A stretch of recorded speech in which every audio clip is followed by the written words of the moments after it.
Well, good evening, everyone. I'm Mayor Ted Betancourt. I'd like to call the regular school committee meeting to order. Today is Tuesday, June 9th, 2026, and we are beginning our meeting tonight at 7:04 p.m. at the Higgins Middle School Library on 85 Perkins Street. We have our full school committee, our full administrative team, and we have a number of items on the agenda today. And I'd like to first start off the meeting. If everybody could please stand for a moment of silence, and then we're going to follow that with the Pledge of Allegiance, please.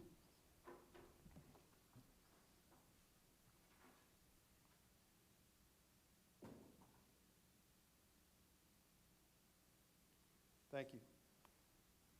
I pledge allegiance to the flag of the United States of America and to the republic for which it stands, one nation, under God, indivisible, with liberty and justice for all. All right, we do have meeting being broadcast live on Peabody TV, as always. The minutes for the meeting tonight will be taken by our recording secretary, Laura Bowe. And when we have the public participation section, we'll open it up for anybody who would like to come forward and speak. We'll do that both for people that may be here in the audience that would like to speak, but then also bring people in on our online platforms to be able to make comments as well. So if there's no objection, we do have some students here that, if there's no objection, we can go out of order a bit today. I know we have some students from the civics program that we wanted to introduce. So Dr. Vidal, I'll turn it over to you for that introduction. Great, thank you, Mr. Mayor. So as you know, we had a grade 9 civics showcase where our students did very well, and some of them advanced to receive state recognition at a statewide presentation. And they saw some of our friends from other communities there. So a school committee member in Revere reached out to me and told me that he talked to some of our students and that they were very impressed with the engagement that they had. So we asked a couple of them to come before us today, talk a little bit about their project.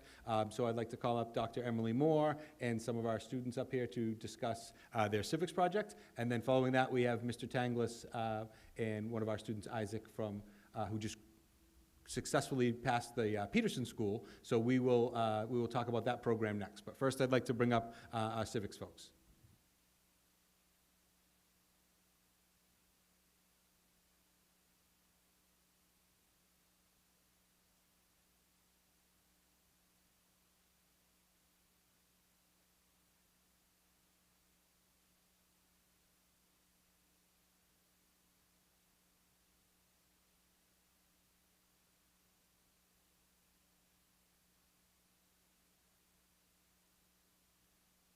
Sorry.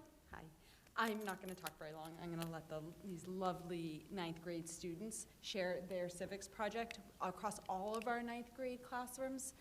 Students participate in action civics, where they identify an issue that they want to draw attention to. They do research, they propose solutions, and in some cases they go as far as working to solve the problem. These two lovely ladies just presented, as Dr. Vidal said, at our state showcase. So they're going to share their experience this year working on our class-based projects. They are representing Ms. Hoag's US 1 9th grade class with their project on pest control. So I'm going to turn it over to them. Thank you. Hi, I'm just going to do a quick introduction of who we are. I'm Dior St. John. I'm Isabella. First, I just want to explain how we've been doing civics in our class and in our school this year. It's been a really great experience, a lot of bumps in the road, but we made some good memories out of it, and I've definitely learned a lot from it. It was kind of hard to start thinking of an idea of what to do our project on, because we were stuck between two things. I'm gonna be honest, I don't really remember what the first option was, but the other one was pest control. And if I'm really sure, I think it was either vaping or school bullying, but I'm not really sure. That's really all from me. Yeah. I guess we'll get started. Our main topic is pest control, and our community issue is that rodents and pests are creating safety and health hazards for students and staff. Our focus issue is that Peabody Veterans Memorial High School has an outgoing pest problem and is not being effectively prevented or controlled. Some of our root causes is that food is left in hallways or classrooms, trash cans aren't being emptied enough, lack of consistent school-wide cleaning expectations, and some of our structural issues are that there's holes in window screens, cracks and holes in floors and walls, dark areas where pests can hide, and areas for mice to hide looking for food and warmth. Our goal is to reduce pests at the Peabody Veterans Memorial High School by improving the school cleanliness. Some of our stakeholders are custodial staff, our principal, Ms. Randall, our vice principal, Bedard, Mayor Betancourt, the school committee, City Board of Health, Thomas J. Durkin, and our facilities manager, James Polita. Some of our actions are get covered trash bins, seal holes in floors and walls, even though we're getting a new school very soon. Fix window screens, place mouse and fly traps around the building, and enforce the rules about cleaning food and hold suits and accountable who do it. One of our main ideas is to start a Peabody Veteran Memorial High School cleaning club. Students can help clean after school. They can gain community service out of this, and students who don't clean up their messes in classrooms or cafeteria must participate within this cleaning club. Your first offense is 2 days of cleaning service. Your second offense is 4 days, and your third offense is detention plus 2 weeks.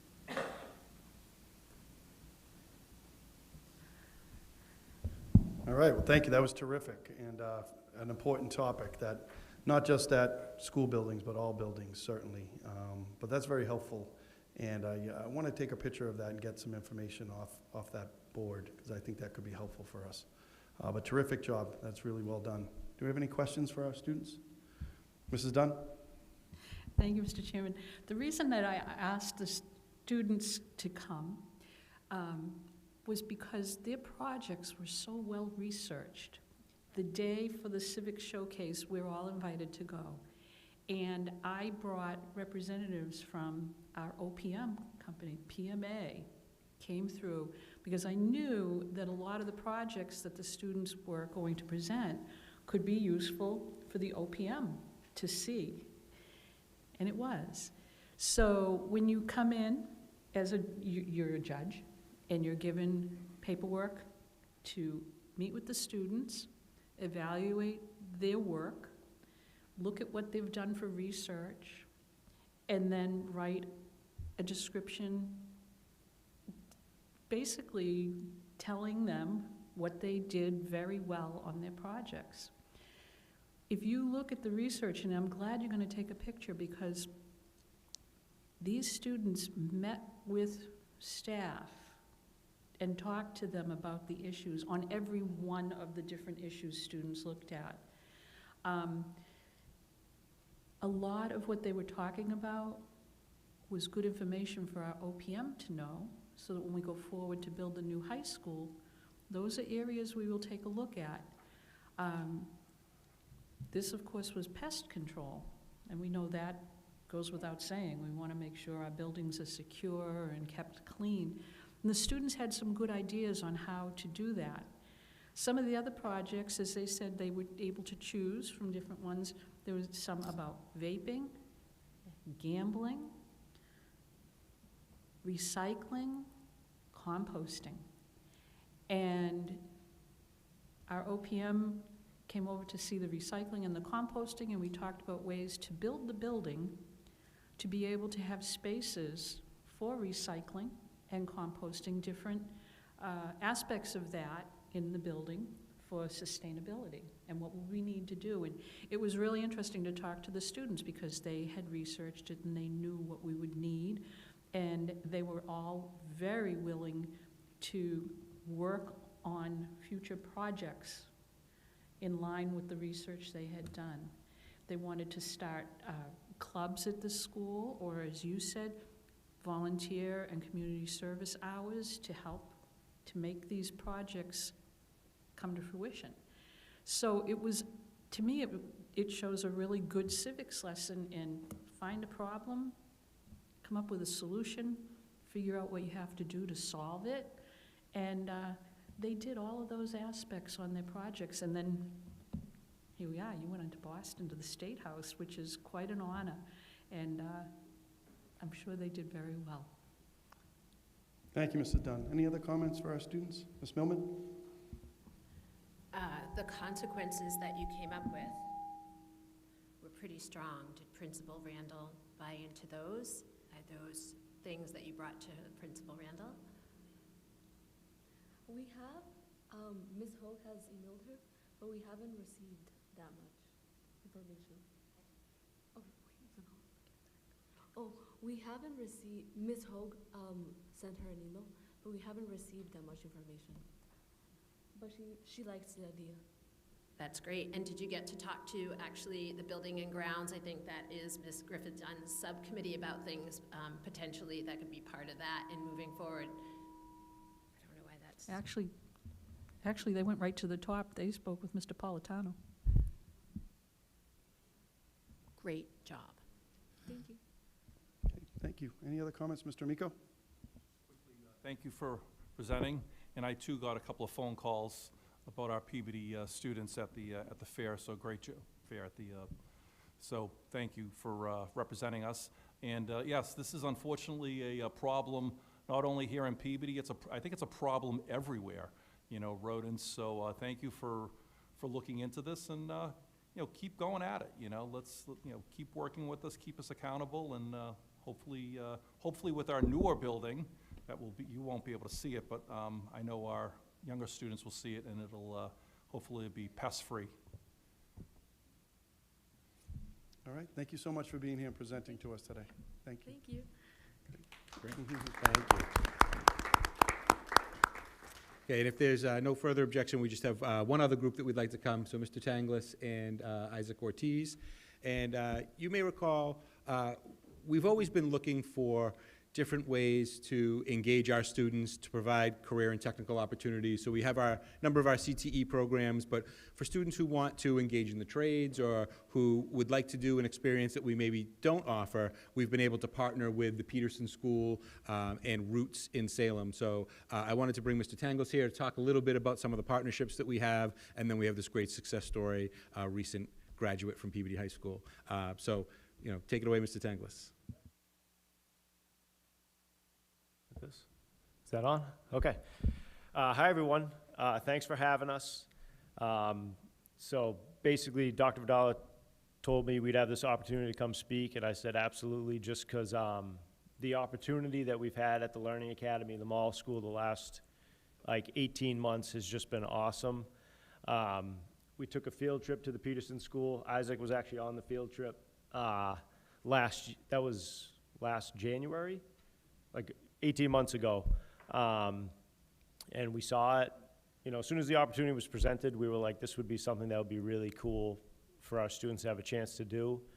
And he was part of the first group. I think we sent 8 kids there in the spring, and 6 did electrical. Isaac did plumbing, and one other student did plumbing. And it was a huge success. All the kids went to class. They loved it much more than normal classes, I guess we'll call it. He actually did it on Saturday, but some kids did it during the week as well. And then Isaac actually was fortunate enough to get the Simon Youth Foundation Awards a scholarship at graduation, so he was one of the recipients, and he went back to Peterson, and I'll let him talk about it a little bit. He went back to Peterson this year to do his Tier 1, and he's hoping to continue that. So this year we sent 6 more students, 3 in the fall, 3 in the spring. Another student was going to be here tonight, but he's actually working. He got a job at Craney. We were hoping to get him here tonight too. But like I said, I'm super appreciative of the opportunity, and the kids have really taken that opportunity and ran with it. And I guess I'll turn it over to Isaac here so we can kind of fill you in on his experience. Going off of what Mr. T said here, yeah, we really appreciate the opportunity to go to the Peterson School. It was a great experience, and then going back to the Peterson School, it was way better than like Mr. T said, sitting in a normal classroom and learning, because we were able to learn something we're actually going to be able to use in the outside world and things that were valuable to us. So yeah, the Peterson School is very beneficial to all of us, me and all the students that are able to go to the school. So thank you. This is great, Isaac. Really glad to have you here. And Mr. Tangles, very appreciative of all the work you do. So when you went to the Peterson School, is it like every day, or you going a certain amount of time per week? Or like talk a little bit about some of the classes and kind of the schedule, how that all worked. Yep, so the schedule for pretty much all of them is 1 day a week. So like I said, Isaac actually went on Saturday. outside of school hours, but most of the other classes are done 1 day a week. And we can we're more flexible at the mall, so we can kind of adjust the kid's schedule. Where usually, we have a volunteer day where if a kid was going to the Peterson School on Tuesday, instead of volunteering on Thursday, they would stay and have to make up whatever work that they missed. But it actually works out great. It's 8 to 2. Most of the courses are like 15 weeks. It changes if you're doing HVAC, electrical, or whatever. But they run about 15 weeks, and it's 1 day a week. The only issue is transportation. Luckily, a lot of these students, like Isaac, could drive and had a car. But we've had parents who drove students. Like right now, we have a junior who just finished electrical. His mom drove him 1 day a week. And we had parents who were willing to drive other students as well. We had one dad who drove 2 students last year to the electrical class. This is the type of stuff I love, when students are getting hands-on experience and learning different trades. So Isaac, was there a certain specialty you will look at, or a certain trade you were focusing in on, or you were just trying to get an understanding of different options? Kind of what was your expectation going in? So when I first entered the Peterson, I did the basic plumbing class to kind of get like a feel for the plumbing trade. So I liked it, and I went to, after I got the Simon Youth Foundation scholarship, I went back for the Tier 1, where it actually starts to get me my hours to get my plumbing license. So now I'm going to continue to go to Tier 2 to try to continue to get my plumbing license. Great. And one of our students now got a job with Craney? Yes. That's terrific. Yep. That's terrific. Yeah, we've also started a partnership with the electrician in the mall. I actually dragged Isaac down to Canton with me for a Simon Youth fundraiser, and we spoke with him, and we're hoping to eventually, he did interview a few students, but some of them didn't have licenses and stuff like that. And Isaac is actually currently looking for a plumbing internship right now too, so if anyone knows, looking for a plumber, he's your guy right here. That's the other thing we're working on, is trying to have a pathway to where once they're done with that first year, the introductory class, then they can actually sign up for an apprenticeship. So that's another thing that we're starting to explore. Well, thank you both for being here. And Isaac, really appreciative to have you here to talk a little bit about your experience. This is important for us, and the hope is to have more opportunities for our students in this way. So that's great. Any comments, questions? Ms. Millman? Isaac, congratulations. I mean, it's a big deal, and congratulations and good for you. And Mr. T, you sound like an amazing mentor and educator for these kids. I guess my question is, I don't know enough about the kind of program, and I guess I'm looking mostly to Dr. Vidala, this is going to continue, and is it able to grow? If it's just with the mall school kids, what's the ability to grow a program like this and increase, it sounds like, the connections that you're making? Yep, absolutely. So, we'd love to grow, and it's very individualized. So, Mr. Tanglis works with his students around what their goals are and what they'd like to do. And we have multiple different partnerships. So one is Root in Salem, which is a culinary program, and then we also have this partnership with Peterson. And we really try to meet the kids where they are, and if the student has a certain interest, we seek that out. So Dr. Higgins had a connection with the Peterson School, and they were partnering with Newburyport, so we had heard that they had partnered with schools. So I think about 2 years ago, we were able to formalize the partnership and then start it in January. And so now it's been going on for 18 months. And so we do have the ability to expand based on interest and, and student fit. So we definitely want to make sure we have as many opportunities for the kids as possible. And I guess my next question is, as it should be, is that how is a lot of this funded and to be able to grow it? And I'm also very familiar with the Root program, another amazing program, and I'm all about hands-on and thinking out of the box. How are we funding that to be able to grow it? So Root is free, I believe. Yeah, Root actually provides a stipend to the students to take it, so. So that's the best one, which is great financially. And then through Title IV funds, federal funding, for a well-rounded education, we're able to allocate funds to make sure that this is, and that's an entitlement grant, which we get every year, so we're able to do that. And that was really something that we looked at and said, this is important, this is part of a well-rounded education, and it fit the grant perfectly. So we're able to do that, and it's a grant that we'll continue to get every year.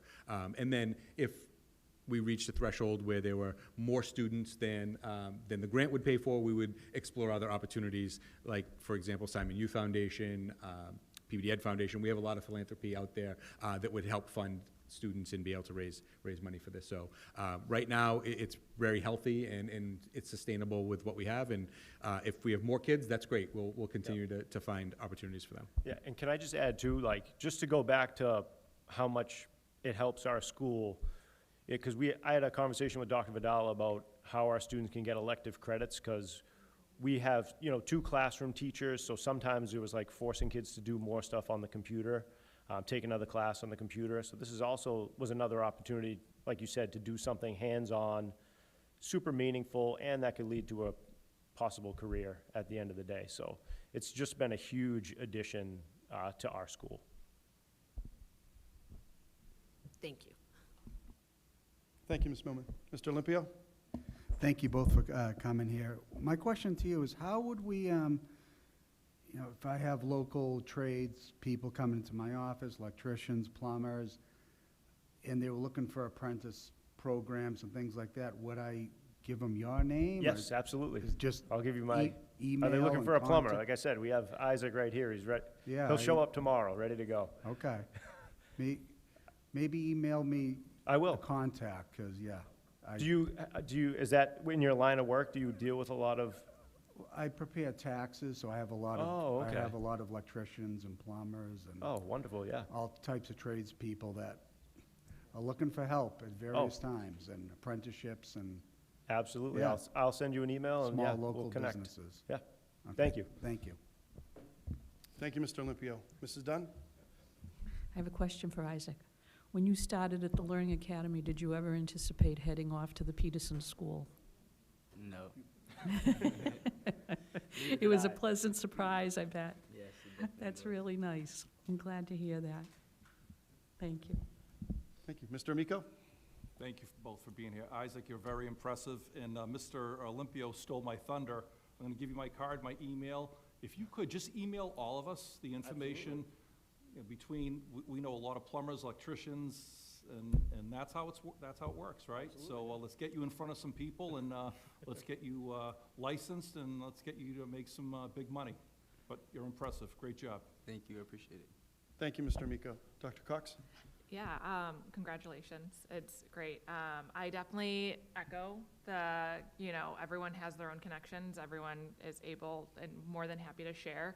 I think this opens up an opportunity for us as the school committee, as we are having conversations about the new building and where we're going and what we're hoping to see in these new buildings, like how we can foster these types of partnerships within our communities. Thinking not just like private companies, but also how can we get unions involved? If a union is able to come in and support our students and, because that's a whole nother apprenticeship type program that sets you up with, a whole different path, all different options that sometimes are overlooked or they're not even known until you get an opportunity like going to the Peterson School. So definitely opens up the conversation for what we can do and what we can start thinking about come the new high school and programming and thoughts along that line. So thank you for coming. Terrific. All right. Thank you both. Isaac, thank you for being here. Mr. Tanglis, thank you. This is great. Thank you.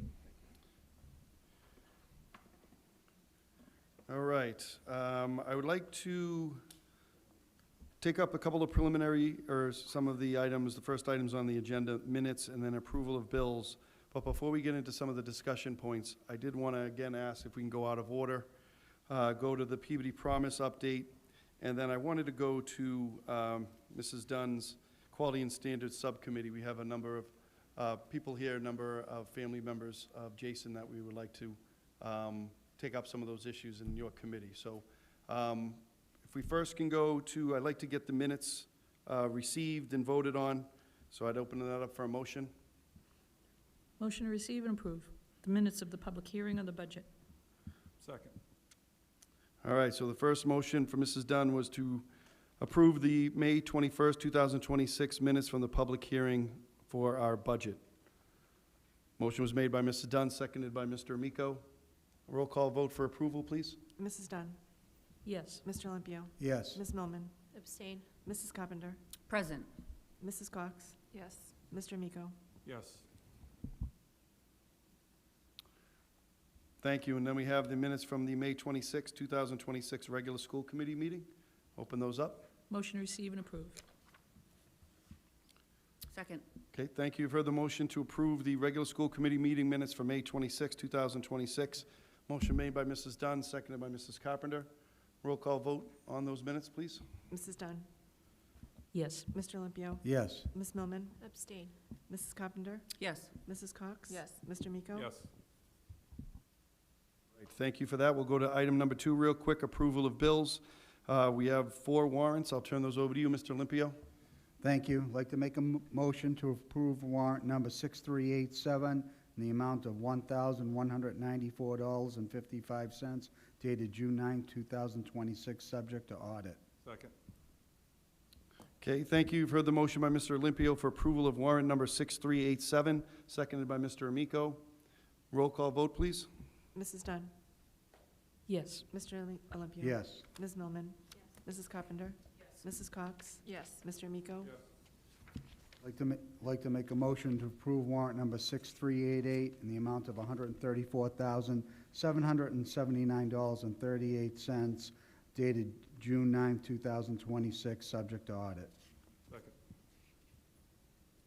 Okay, thank you. You've heard the motion by Mr. Olympio for approval of warrant number 6388, seconded by Mr. Amico. Roll call vote, please. Mrs. Dunn. Yes. Mr. Olympio. Yes. Ms. Millman. Yes. Mrs. Carpenter. Yes. Mrs. Cox. Yes. Mr. Miko. Yes. I'd like to make a motion to approve warrant number 6390 in the amount of $8,648.17 dated June 9, 2026, subject to audit. Second. Thank you. You've heard the motion by Mr. Olympio for approval of warrant number 6390, seconded by Mr. Amico. Roll call vote, please. Mrs. Dunn. Yes. Mr. Olympio. Yes. Ms. Millman. Yes. Mrs. Carpenter. Yes. Mrs. Cox. Yes. Mr. Miko. Yes.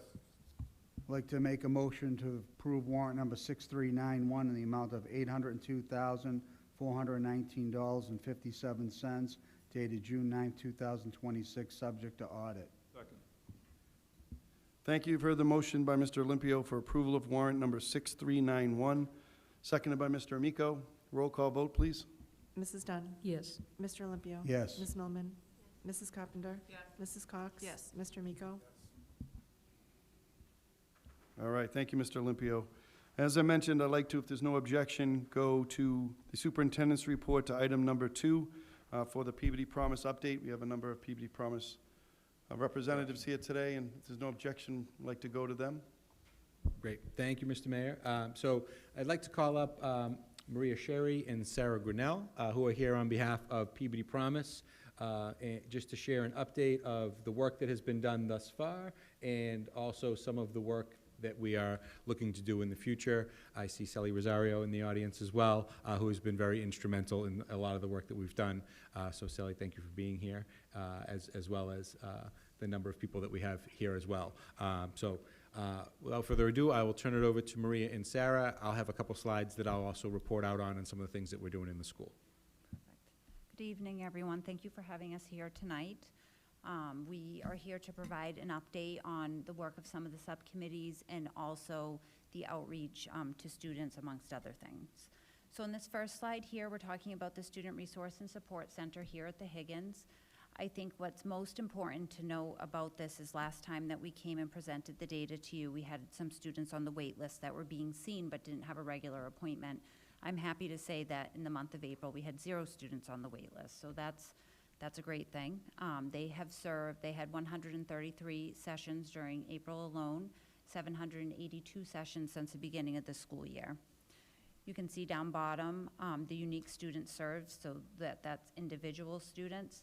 February there were 16, March 54, and April 53. I think that I'd like to note that Advocates has been working very hard to make sure that the students have a continuity of care over school breaks and throughout the summer. They're able to see students at different community sites in Peabody through FKO and then also on telehealth. And they're working with the center up at the high school as well to make sure that there's a warm handoff between the clinicians at the middle school and the high school. So the students, 8th grade students that are transitioning will have somebody when they go up to the high school. The next slide talks about the data across the whole district. We have 130 students were served, and that is K through 8. That does not include the Embrace Pathways, or the high school numbers. So this is just strictly for the advocates, students that are seen. So it's 130 seen in April alone. There were 328 counseling sessions. There were 3 students on the wait list. I do want to note that they've added a 5th clinician, so we do expect that number to be back down to 0. The 3 students were seen, they just didn't have a regular weekly appointment. They were seen either during drop-in hours or when somebody wasn't able to make their appointment, but they were being seen by a clinician as well. And then I think And Dr. I'll jump Vidala. in for this slide. This is the Wayfinder curriculum, which really came out of Peabody Promise and a recommendation from one of the action teams. And this is a curriculum that is K-12 that we were able to adopt and is fully funded by the Peabody Education Foundation. We were able to roll this out in January. So in the beginning of the school year, we had the action team really researched different curriculum, and this is really our opportunity to focus on the culture and the climate in the schools. And all of our teachers were able to be trained in January, and then we have 26 teachers that are considered Wayfinder helpers that can support the implementation. So at each school, there's multiple people that if teachers have questions, they can utilize that.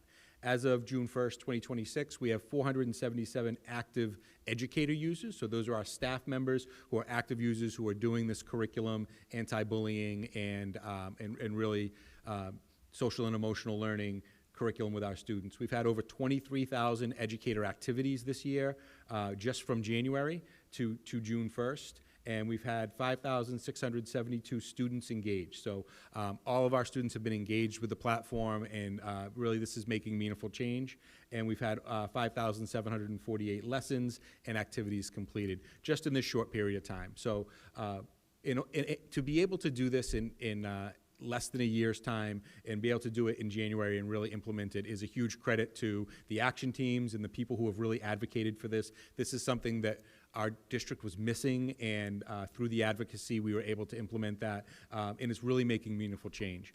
Over the summer, we have 23 teachers who are on board to really work with our staff and to do a scope and sequence for the entire year next year. So we'll be looking at how do we start the year off right? This started in January, and this is kind of our try-it year, and we still have 5,600 students that are engaged in it. And we're really hoping to dig in a little bit deeper and to make some really meaningful and lasting impressions with this curriculum next year. In addition, we've been tracking our bullying data this year. So by the numbers, we have 89 bullying investigations to date. So this was as of Friday.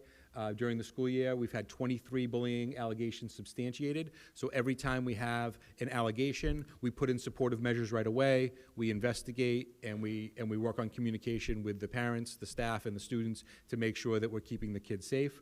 So of these, 89 different bullying investigations, a lot of them didn't rise to the level of bullying, but it was maybe the first instance of a case, so it may not have risen to bullying, but we provide the intervention right away, and we make sure that the students are addressed so that it doesn't get to that point and it doesn't take off as things have in the past.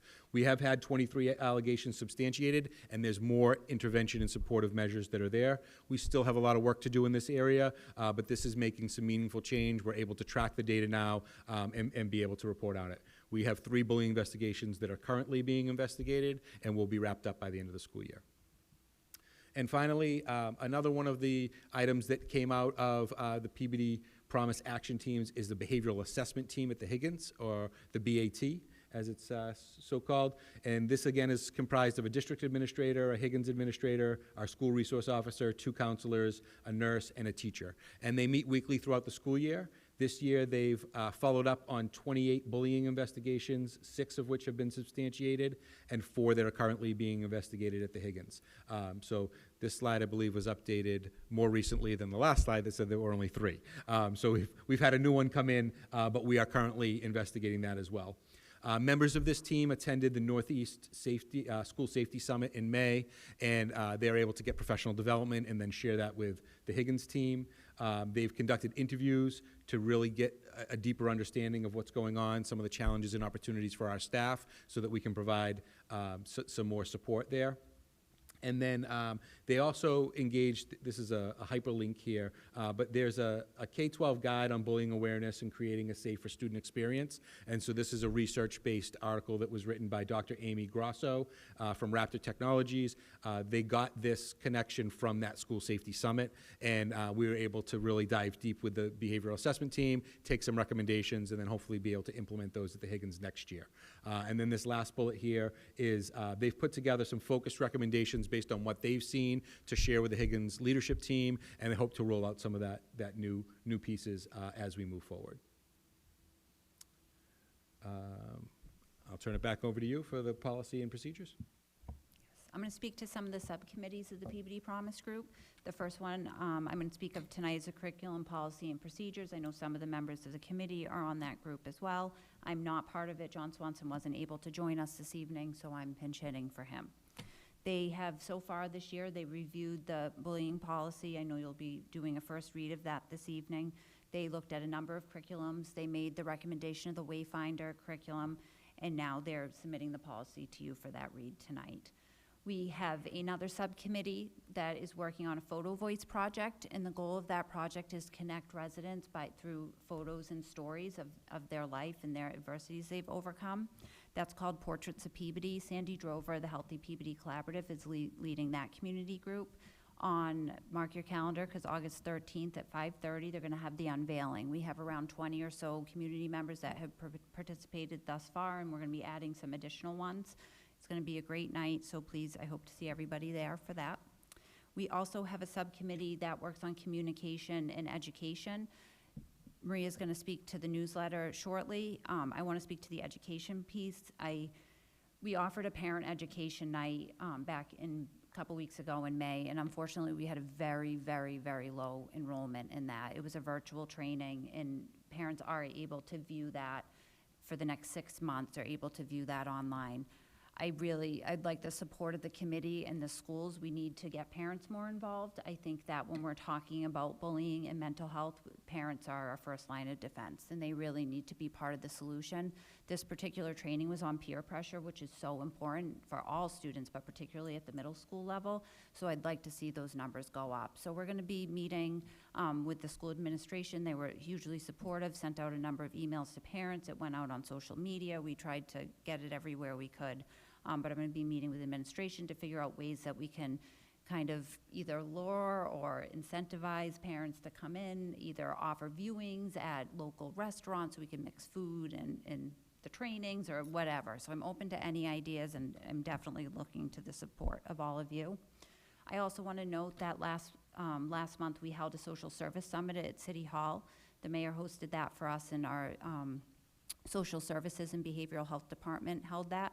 We had over 70 providers that serve Peabody families that came together to share resources and talk about the issues that our residents are facing, and we're able to connect. So that's something we're going to be holding annually from now on, and it's just a way that we can connect, get an update on where policies stand, and better support our residents.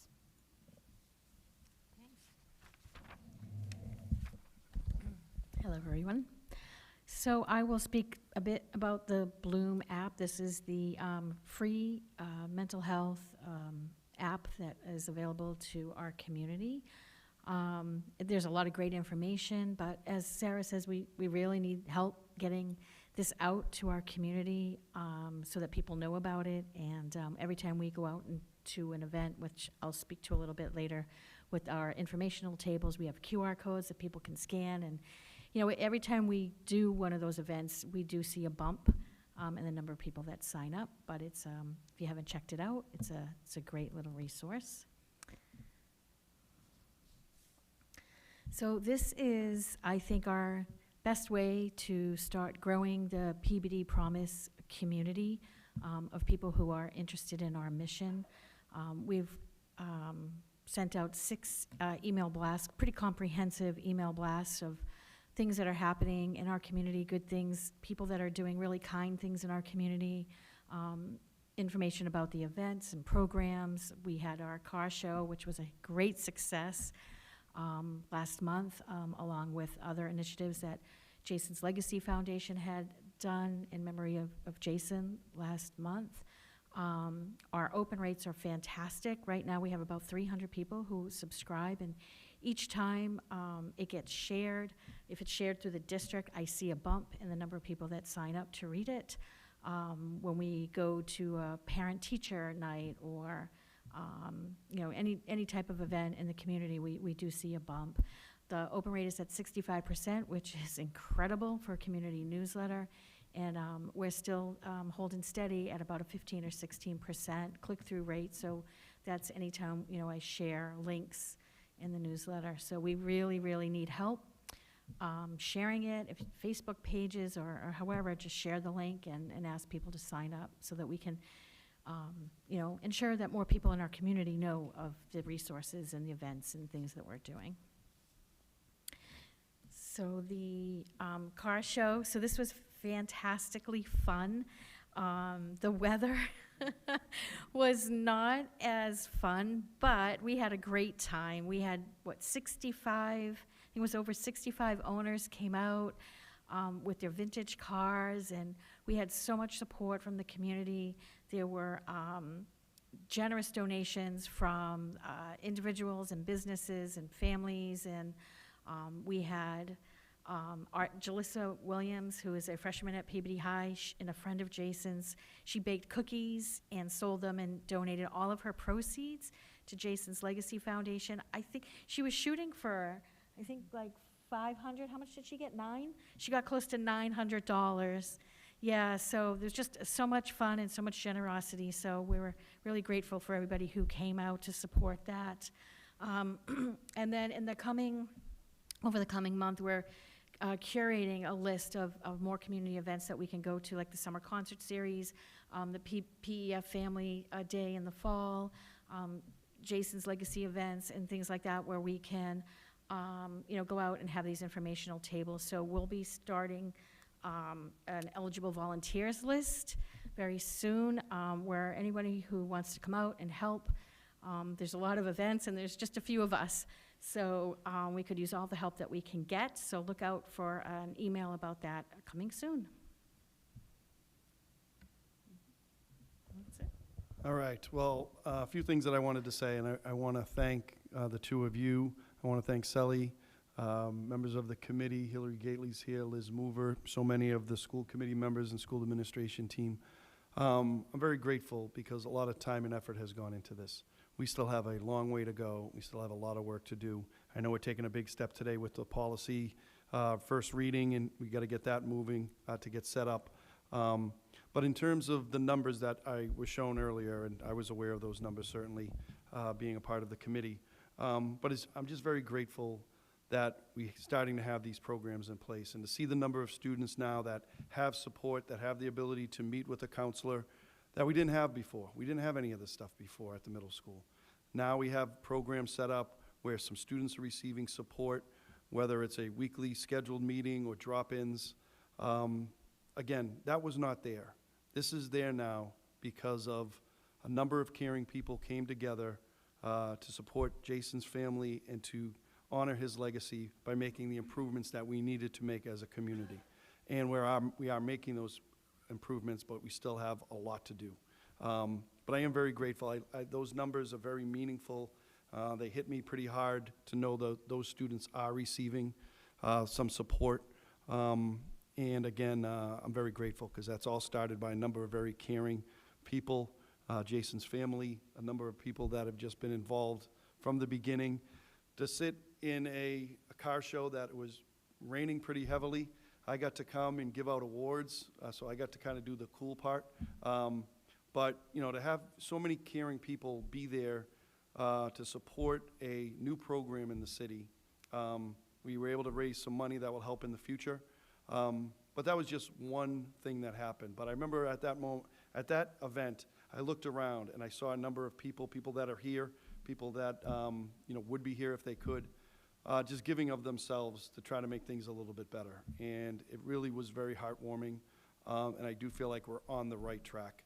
But again, we need more. We need to do more. So I just wanted to take that moment to thank all of you for that.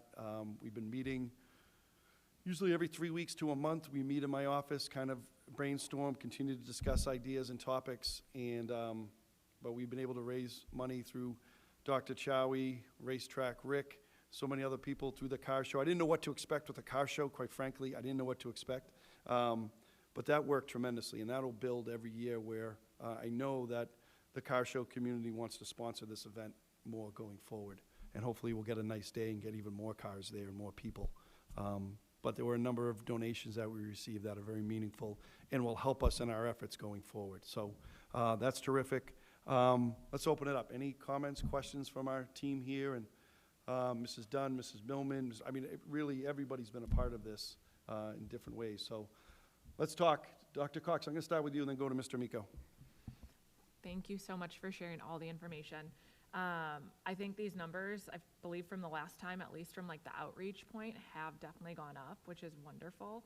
I am actually looking on like the Aspen, like FAQ right now, and just, is there a way, and this is something that's like during our enrollment periods, is there a way that we could do like a quick on Aspen, like I want to be enrolled as like the push messages, like an automatic, like, and is there something that we can do that's like a quick part of the enrollment packet process to have it be, our parents can easily be like, yep, I want to be part of this email subscription, or I want to be part of this newsletter. That way it's not like an additional, it's just part of their enrollment, and it's something that's much more easily accessible. I mean, it's easily accessible right now. There are so many links on our website. There's so many access points, but this is something that a parent has to go on every year to enroll their students. Is there a way that we can do that through Aspen, or is there a way that we can connect it? I'm not as familiar. So just trying to think of like an easier. I can look into it. I'm not sure if there's a way through Aspen, or if it's, if maybe there was like a opt-in, I agree to share my email address, and then we could manually add them. I don't know if there's an automatic way to do it, but we can certainly look into it. I think it's a great idea. Yeah. We're just to figure out the technical piece of it. Perfect. That was my first thought. And then my second thought was talking about the video that you guys did, trying to get more of a pull. I love the idea about like having it at like a local establishment. There's a program that I follow that I can never get tickets for, and there's one in like Boston, there's one in Chicago, and there's one in New York for, it's actually at like different like bar restaurants, but it's for people, like lecturers go and lecture about what they're passionate about. And it's just so like the general public can go and like learn, right? The tickets sell out so fast for them. But so I think that type of community engagement would be great, and like our downtown has so many great options for that. But it looks like the resource that you used was through like a third party, TeenWise. Is that why you have access to it for 6 months? I'm just trying to figure out like the 6-month timeline, and is there a way that we can get rights to some of these, that we can have them archived within the Peabody Promise website that our families can go to, and like our own archived, like these are our trainings that we've provided, and they live in-house with us, either done by our resource counselors or things like of that nature that. Yeah, I think if we had somebody internal do the training, we would certainly have that forever. Oftentimes, trainers don't allow you to even record, unfortunately. I was able to build it into the contract to have the 6 months. They had originally, we were able to get the training for half the cost and then built that in as well, so that was great. But yes, no, I agree, and I think the more that we're working with different trainers, we're gonna make that one of our requirements, if at all possible. I mean, if there's somebody that we really want to bring that refuses, I don't think we would turn them away. But yeah, that's certainly a consideration, and we'll work on keeping those longer in the future. Great. Keep at it. We really appreciate it. Thank you. Mr. Miko? Through the chair, Maria and Sarah, thank you so much for being here and for all you do. I recently had coffee with John Swanson, and he can't say enough about the two of you and the rest of the group that just works so hard with this. So thank you so much for what you do. And I was at the car show. It was awesome. I had a couple of cars picked out, but they weren't for sale. But they were awesome. It was a good time. Maybe a question to the mayor, Dr. Vidala. Is there a way we can almost make this, not almost, but make it mandatory for parents to enroll I know students have to sign student handbooks, and where, bullying is a state law, let's face it, is there a way we can get parents and guardians to, hey, you have to sign up. This is something that you need to sign up for. This is what we, this is important. This is about our kids. And I don't mean it in a negative way, like, they have to, but let's face it. I mean, what parent wouldn't want this? And I think we do everything we can by having all these links and all those little, whatever they call those barcodes, QR codes. But sometimes parents either miss it, or sometimes parents don't want to do it. But you know what? I think it's time. If they're gonna have to sign a student handbook, or if parents sign a book, I think it's, why shouldn't they? I just feel like, why can't we include it in our first day package? When kids go home with their backpacks, hey, you have to sign this. You have to sign that you read it. You have, and I don't know if we can keep track of that, but there's a lot of other forms that parents have to sign on day 1, day 2, day 3, especially if we get this in the hands of our elementary kids and certainly our incoming 6th graders. I mean, I don't know what the bullying statistics are, but I would imagine that it happens more so from high elementary into middle school. I mean, that's from my experience in education. And then maybe it tails off in high school. But I think if we get those parents to sign up, whether it's willingly or we force them into it, so be it. It's for our kids. That's all I have to say. Thank you. Thank you, Mr. Miko. And I think, again, I love the sentiment, and just thinking about the logistics, we could probably do a passive consent, and that way we say that we'd like to sign you up for this and let us know if you want to opt out. And then people can always opt out if they don't like to receive it. Not that we're in the habit of spamming people's email. However, this is really important. We've been sending it to them, but we could just subscribe them. We could send a letter notifying them that it's our intent to subscribe everyone to this great newsletter. It's a lot of really good information. And if they'd like to opt out, they certainly can. But I think it's, that might be a mechanism that we can use. So we'll look into that with our tech department and then be able to share those. And that way we can really get the subscription up even more. I appreciate that. And the other, I can remember years ago, and I think I told you about this, I had no idea what lacrosse was years ago. And I opened up my daughter's backpack in kindergarten, and here was a sheet of paper that said, join lacrosse. But that's how you get messages across. And again, you're doing everything you can, but those backpacks are huge, and put some letters in there and QR codes, and hopefully parents will be forced to do it. But thank you. I appreciate it. Thank you, Mr. Miko. Mrs. Carpenter? Thank you. Maria and Sarah, thank you so much for coming here and presenting. I appreciate all of the information that you've brought forward and all of the time that you've spent on this really, really important matter. And everyone else that has been involved. This is definitely something that's so needed, and I do appreciate it. Through the chair, but to Mrs. Dunn, is this something that you could bring to your PAB meetings and have each PTO then go back and share with their school? I think that would be a good way to get the information out, and then they could do, share it down from those meetings, because you get to meet with every single school representative. That might be a way to start getting those into each one of them to help bump that up. Yes, I think it would be a wonderful idea to do it.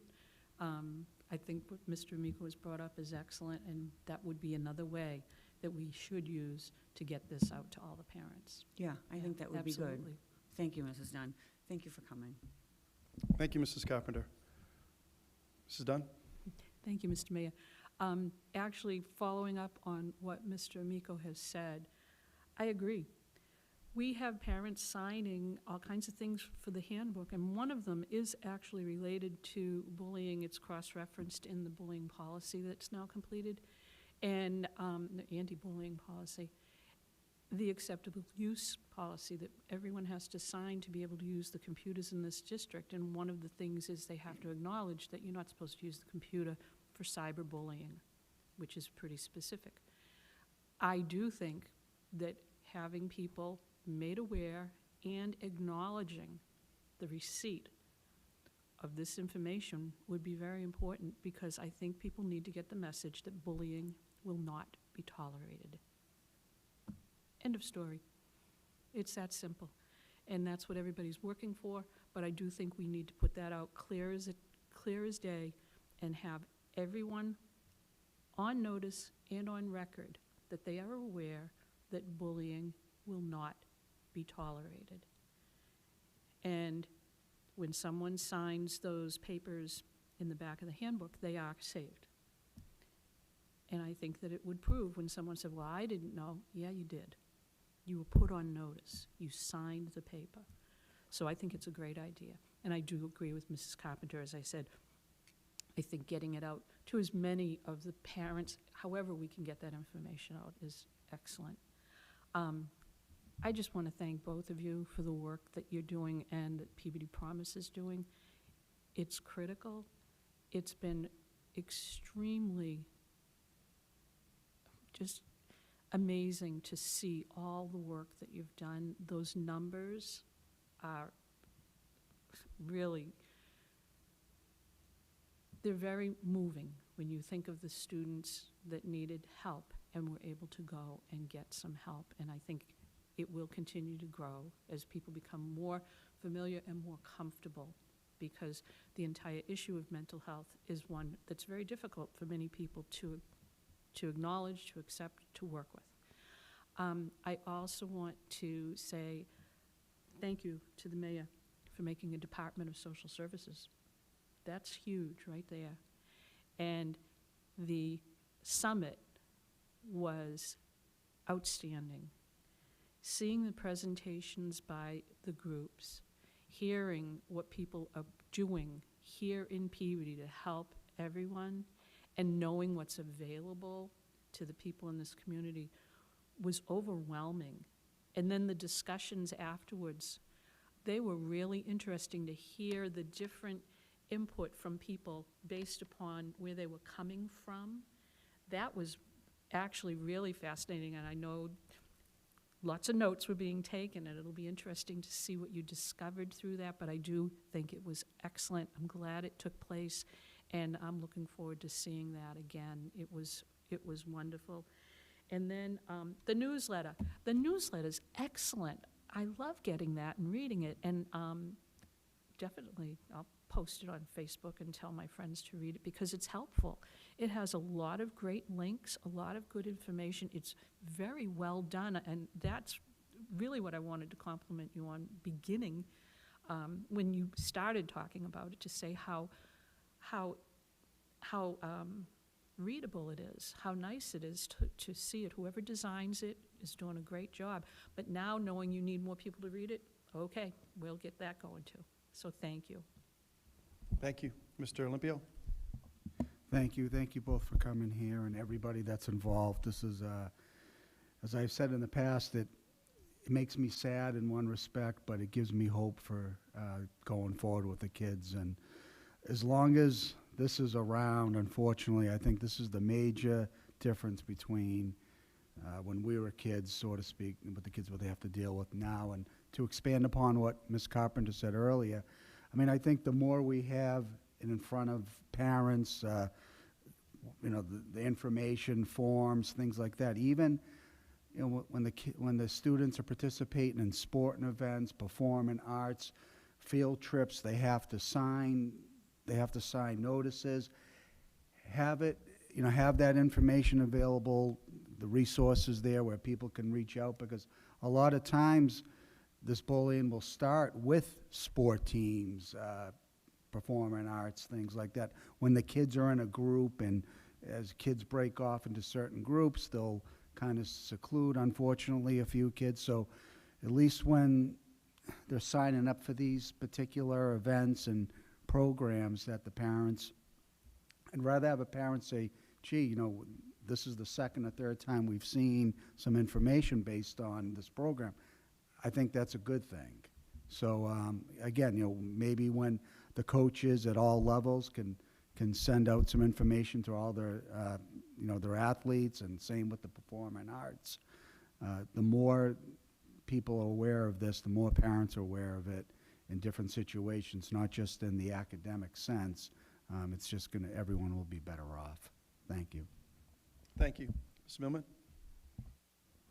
Thank you both for being here. I have a couple of things. One is, you mentioned seeking volunteers, and I'm wondering if there could be some connectivity to the need for volunteers in the community service that we are expecting our students to complete, and to how to round that about with the high school folks so that you can get some volunteers that way. So yes, so we actually have a number of volunteers through Todd Halstead, the criminal justice instructor who was here with the high school ambassador program that he talked about the last meeting. So he has a number of students through his program that are more and more coming to him saying that they want to help volunteer. We actually also at Jason's vigil had about 26 people signed up. You were there. About 26 high school students, Jason's friends, that signed up to be on the newsletter. They want to help. So, and we'll be working with the some of the what do you call after-school group, the school activity groups at the high school. And we came up with a new idea at our meeting recently. Where can I share the team? So we want to create a team of I don't know what we're going to call them, a rally team. Where these are going to be students who want to be involved in the communities and cheer on their classmates. So maybe it's at a performance where some, kid may not have a lot of people in the crowd cheering for them. So, or a football game or, any activity really, and try to get out there generating, school spirit and, just cheering on their fellow students. So we're working on some of those ideas too. I love that. The more we connect kids to kids, students to students, and peers to peers, I think it has a great impact and connects people to see each other, which I think is super important. So that was the one thing was of connecting, and maybe I don't know exactly, but I'm thinking, Ms. Finn, is it that whoever keeps the community service hours collected, when you have something where you need folks to come that may not be your regulars of the rally group or something like that, that there's a reach out, like there's an event, and if you need your hours, here's some hours to get, and making that connection. Other couple of things I had was, are all of the things that you have presented accessible in multiple languages? So when we go out to do a table event, we do have multiple languages for the resources. So we have English, Spanish, and Portuguese. So that's everything from, we have one flyer that has all of our resources and the QR codes at the bottom available in those 3 languages. So there's sign-ups for, or information, for the SRSC. There's information for the newsletter. There's information for the Peabody Promise website. There's the bullying, the bullying prevention form, the current one. So those are available. And then the Bloom app is also translatable as well. And then I just had another thought, all of our social service documents are all translated as well. And then I have a staff person that speaks multiple languages. So he's making himself available as much as possible. So he's able to communicate in person with people if there's any questions or concerns or to share information. To be honest with you, the reason I asked is because I kind of knew the answer, but wanted you to share it publicly, because I think it's important that we say each time that when we're providing something to be out there that it is accessible in multiple languages. So I knew that, and we talked about that, I think, briefly when I saw you folks there. So thank you. And I think it's important to know that all of that, and it's always in our mind. The other thing about getting the newsletter out and some of the events, like the parent education night, I'm always sad to hear that things aren't well attended, but I think it's don't give up, and just we'll keep on having them, and I think collectively we'll all be pushing things to get out there more. My hope is moving forward too, perhaps there's a way to connect, and I think Dr. Vidala, as you put out a newsletter to us weekly, hoping that each principal will put things out more often, and perhaps having something almost as like a footer that's always there, that we can make sure that anytime things are going out, and I'm not sure how often the PAB meets, but I know that PTOs get roaring the beginning of the year, and I think it's a great idea of reaching out, whoever may have mentioned it, of connecting with each PTO and having it out there. My hesitation about having people sign things, we have them signed a million things, and it becomes less meaningful, and then they're just caught with, well, you signed that. Just to maybe proactively address it in a way through the education of why we're asking and all of that, and making those connections to the PTOs repeatedly. I know you guys are at events. I saw you. I'm so happy to hear a lot of those kids, because Sally did an amazing job connecting with those kids as well. And I even knew some kids that were at the event, just to share with you, that said, oh, I wish they had this when I was here in Peabody, and they were alumni, some from Peabody schools. And I thought that was pretty interesting, is hearing that. So I think we're doing a good job, and the more we can get things out there, the better. One last thing, being on the task force with John and some others that are in this room, it's been a lot. It's been a lot of meetings and a lot of work. I know we're going to continue to meet once the next thing gets through, that we're going to continue to meet, and any support that you can continue to be part of that is also helpful, and really want to see that, because I think it's important to kind of know what everybody is doing around these things as far as the task force. I think it would be great. Thank you for all the work that you are doing. It is a lot of work, and just because people aren't attending everything doesn't mean we give up. So, thanks. Thank you, Ms. Millman. Sarah, did you want to? Yeah. Sorry, I just want to add quickly, the parent training series, we're going to be calling it Parent University is the plan, and we're going to be partnering with both Masconomic and Linfield to offer them regionally to be more cost effective. So we'll have 9 trainings throughout the year. Peabody will be responsible to book and secure 3. Each of the other school districts will do the same. And then I'm working with Dr. Vidala to identify which trainings we want. So we're talking about internet safety, bullying, those types of topics. So we're hoping, power in numbers as well. If you're hearing from your friends in other communities, oh, I'm going to that training too, is kind of the thought. So we're trying to be as effective, and we won't give up. Thank you. Dr. Cox? I just had one more thought bubble as we're all talking. And as being a parent that's entering into the elementary schools, this is something that there's so much conversation around high school and middle school students and that age group. But as we mentioned, it does start earlier than that. I don't know if there's specific programs, because, as a kindergarten or preschool mom right now, I'm like, why do I need to start talking about the internet? Why do I have to start talking about with my, 3.5-year-old?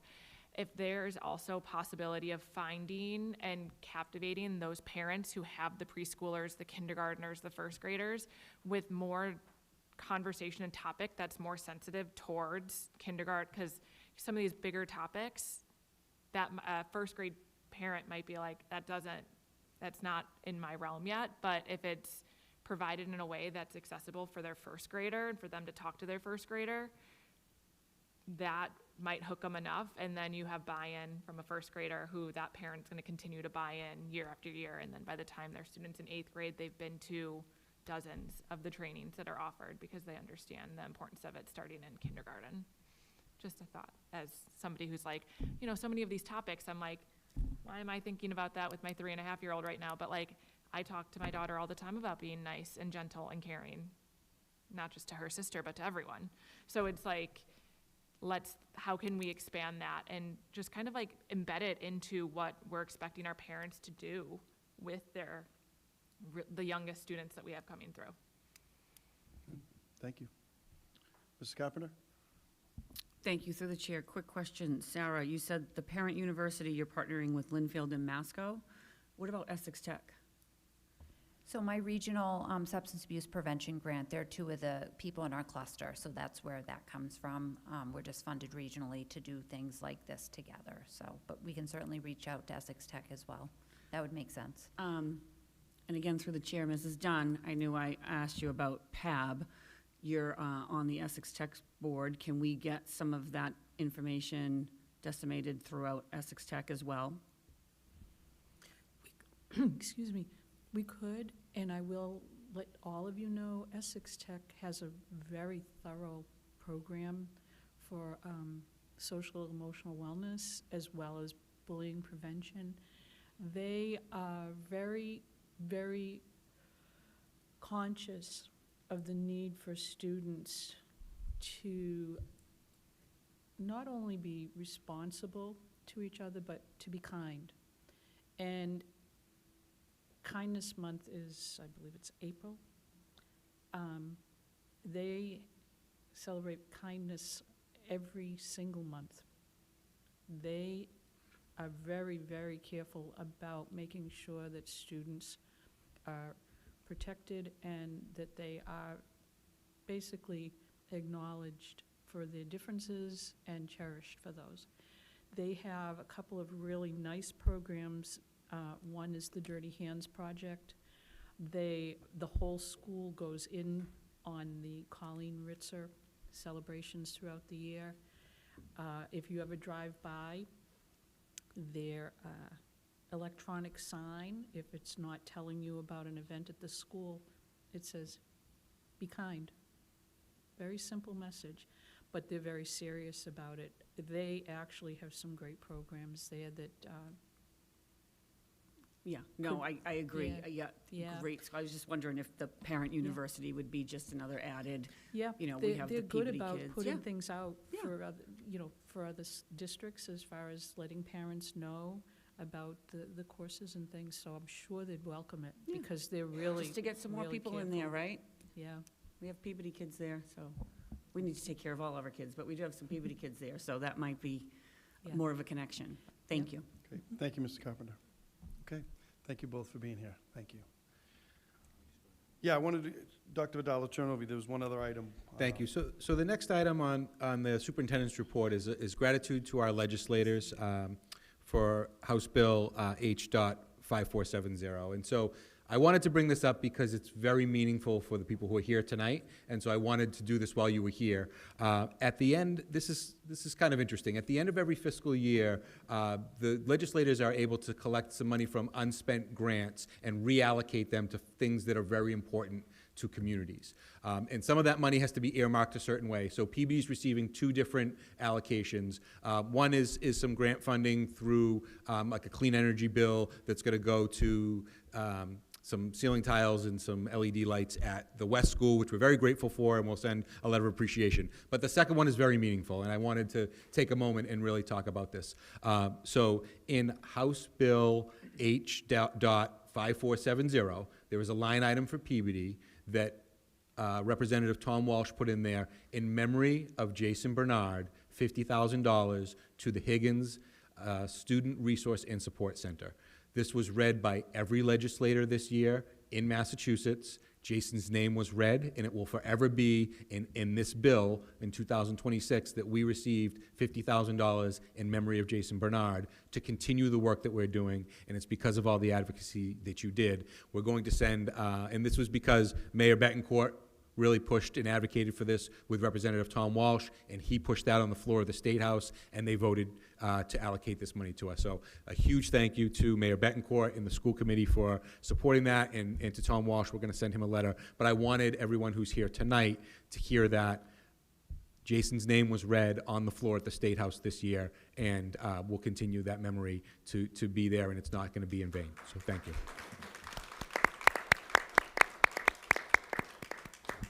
That's great, thank you, that's great. All right, let's get these policies going. So, this is done.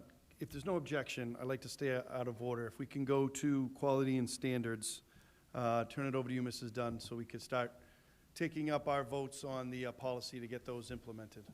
okay. All right, thank you, Mr. Chairman. The first item on our agenda is item JICFB, the anti-bullying policy.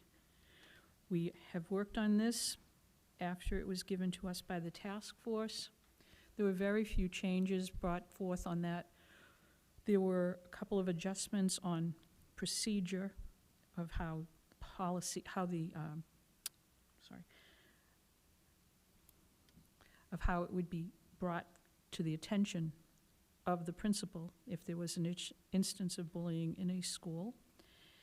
All of the changes brought forward by the task force were implemented in this policy.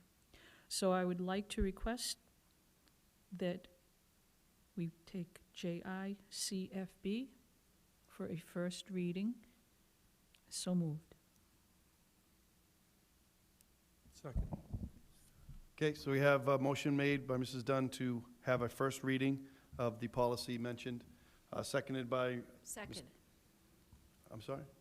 Mr. Second. Oh, I'm sorry. No, Mr. Miko seconded it.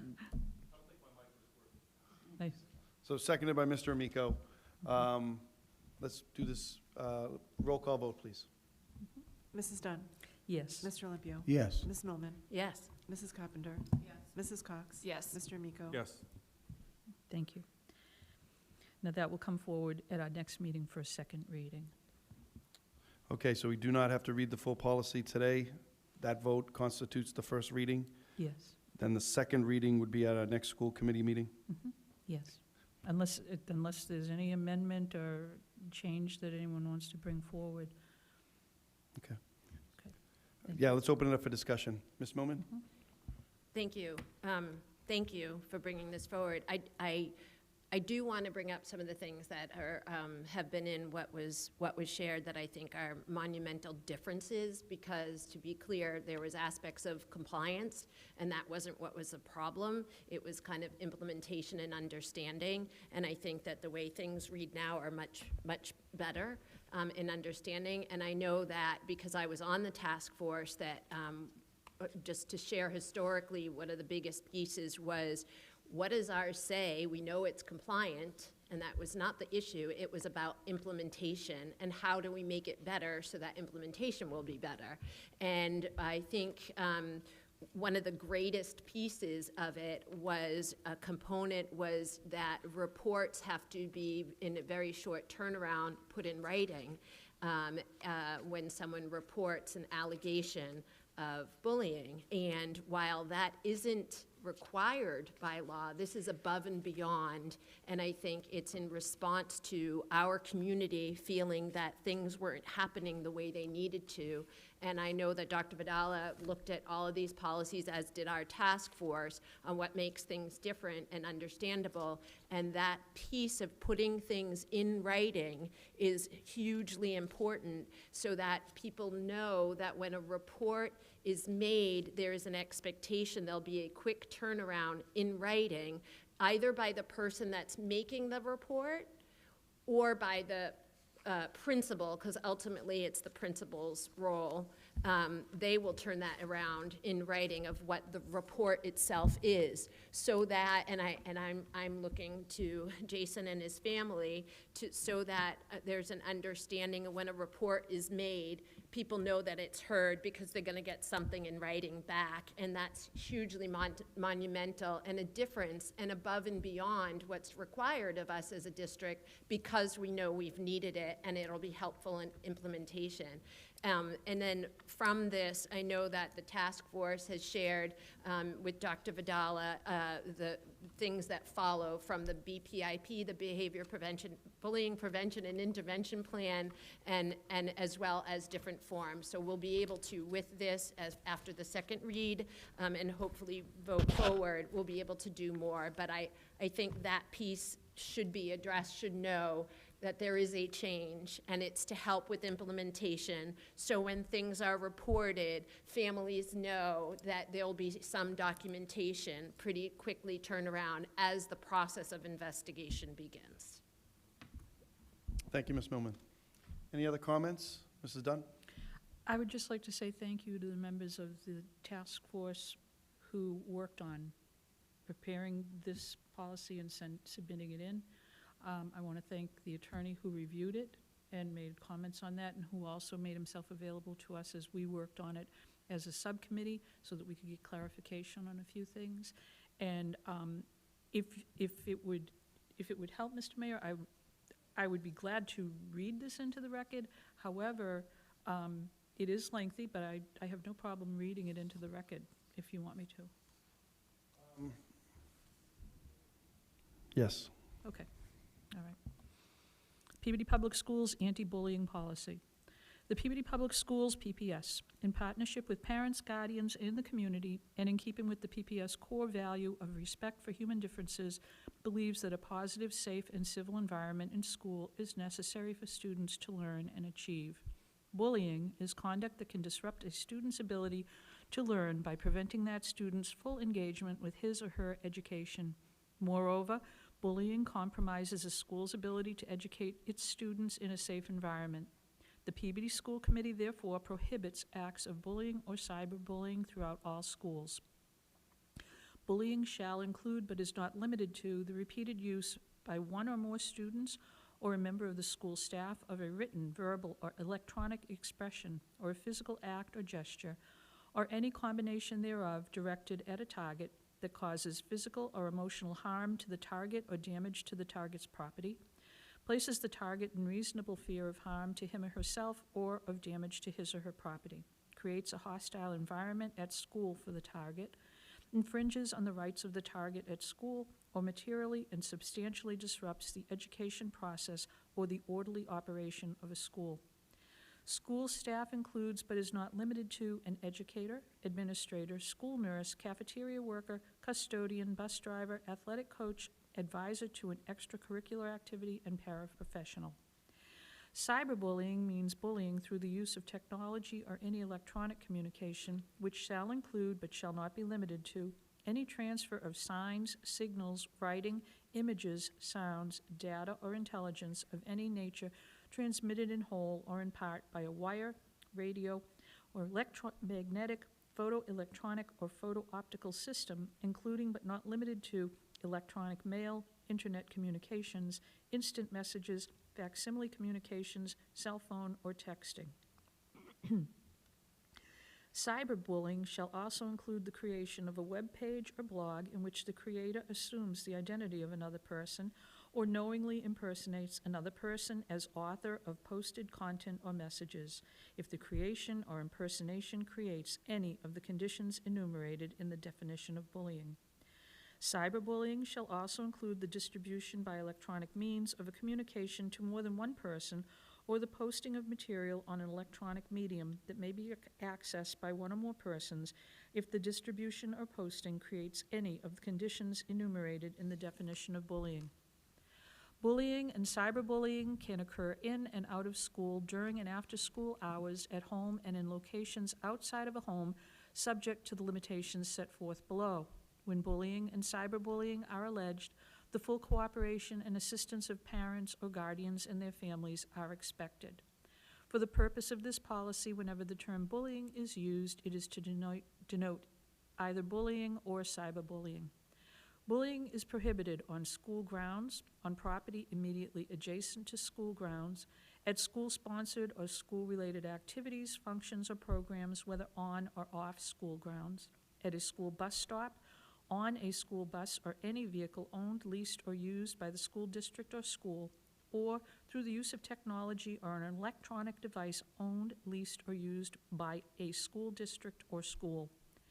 Bullying and cyberbullying are prohibited at a location, activity, function, or program that is not school-related or through the use of technology or an electronic device that is not owned, leased, or used by a school or school district if the act or acts in question create a hostile environment at school for the target, infringes on the right of the target at school, and or materially and substantially disrupt the education process or the orderly operation of a school. Retaliation means any form of intimidation, reprisal, or harassment directed against a person who reports bullying, provides information during an investigation about bullying, or witnesses or has reliable information about bullying. Prevention and intervention plan.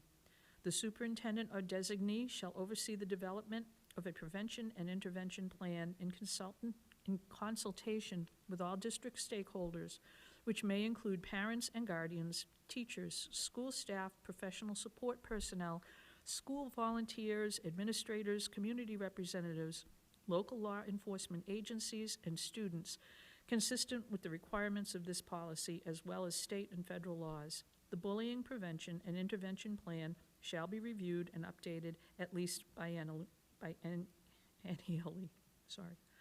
The principal is responsible for the implementation and oversight of the plan, except when a reported bullying incident involves the principal or the assistant principal as the alleged aggressor. In such cases, the superintendent or designee shall be responsible for investigating the report and other steps necessary to implement the plan, including addressing the safety of the alleged victim. If the superintendent is the alleged aggressor, the school committee or its designee shall be responsible for investigating the report and taking other steps necessary to implement the plan, including addressing the safety of the alleged victim. Reporting. Students who believe that they are a target of bullying are encouraged and urged to report the matter to a member of the school staff. Students who observe an act of bullying or who have reasonable grounds to believe that these behaviors are taking place are obligated to report incidents to a member of the school staff and may be subject to discipline for failing to report such incidents. However, the target shall not be subject to discipline for failing to report bullying. A school or district staff member shall immediately report in writing any instance of suspected bullying or retaliation the staff member has witnessed or become aware of to the school principal. If staff is unable to report in writing, the principal will memorialize the report in written form and provide a copy to the reporting staff member. This includes bullying or retaliation of a student by another student or bullying or retaliation of a student by a staff member. If the principal is the alleged aggressor, the report shall be made to the superintendent or designee. If the superintendent is the alleged aggressor, the report shall be made to the school committee or designee. If the staff member fails to report, he or she may be subject to disciplinary action. Parents or guardians or members of the community are encouraged to report an incident of suspected bullying as soon as possible to the school principal. This includes bullying of a student by another student or by a staff member. If the principal is the alleged aggressor, the report shall be made to the superintendent or designee. If the superintendent is the alleged aggressor, the report shall be made to the school committee or designee. Reports of bullying may be made anonymously. However, no formal disciplinary action shall be taken solely on the basis of an anonymous report. Any student who is found to have knowingly made a false accusation and/or report of bullying shall be subject to disciplinary action. If a knowingly false accusation is substantiated, the accuser faces disciplinary action in accordance with Peabody Public School disciplinary policies and state and federal law. Investigation procedures. After clarifying the allegations, the school principal or designee shall promptly investigate any report of bullying or retaliation that, if true, would constitute bullying or retaliation as defined above. The principal or designee may use a bullying, cyberbullying report form. It may include, but is not limited to, interviewing the alleged target, alleged aggressor, staff members, students, and/or witnesses. The principal shall remind the alleged student aggressor, target, and witnesses of the importance of the investigation, their obligation to be truthful, and that retaliation against someone who reports bullying or provides information during a bullying investigation is strictly prohibited and may result in disciplinary action. A principal, upon determining that bullying or retaliation has occurred, shall promptly contact parents or guardians of the alleged targets, and when the alleged aggressor is a student, parents or guardians of the alleged aggressors. Actions being taken to prevent further acts of bullying shall be discussed. The investigation shall be completed within a reasonable amount of time.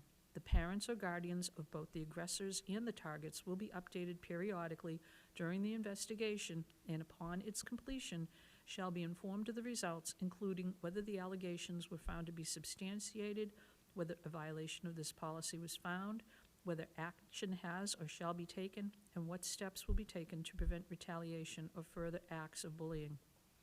If the alleged aggressor is a staff member, notice will be made to that individual in accordance with district policies and procedures, including in accordance with any applicable collective bargaining agreements.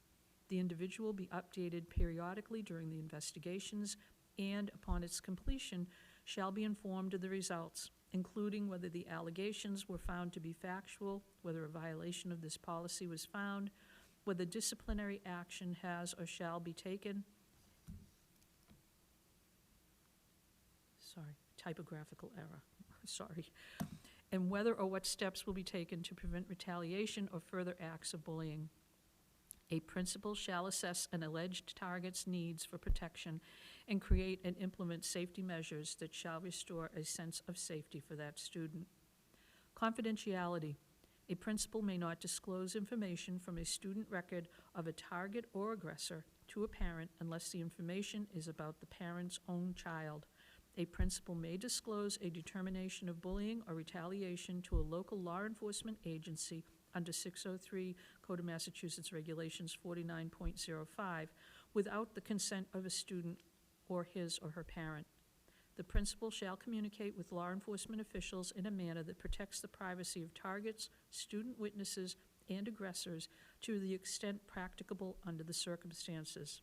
A principal may disclose student record information about a target or aggressor to appropriate parties in addition to law enforcement in connection with a health or safety emergency if knowledge of the information is necessary to protect the health or safety of the student or other individuals as provided under state and federal law, and is limited to instances in which the principal has determined there is an immediate and significant threat to the health or safety of the student or other individuals.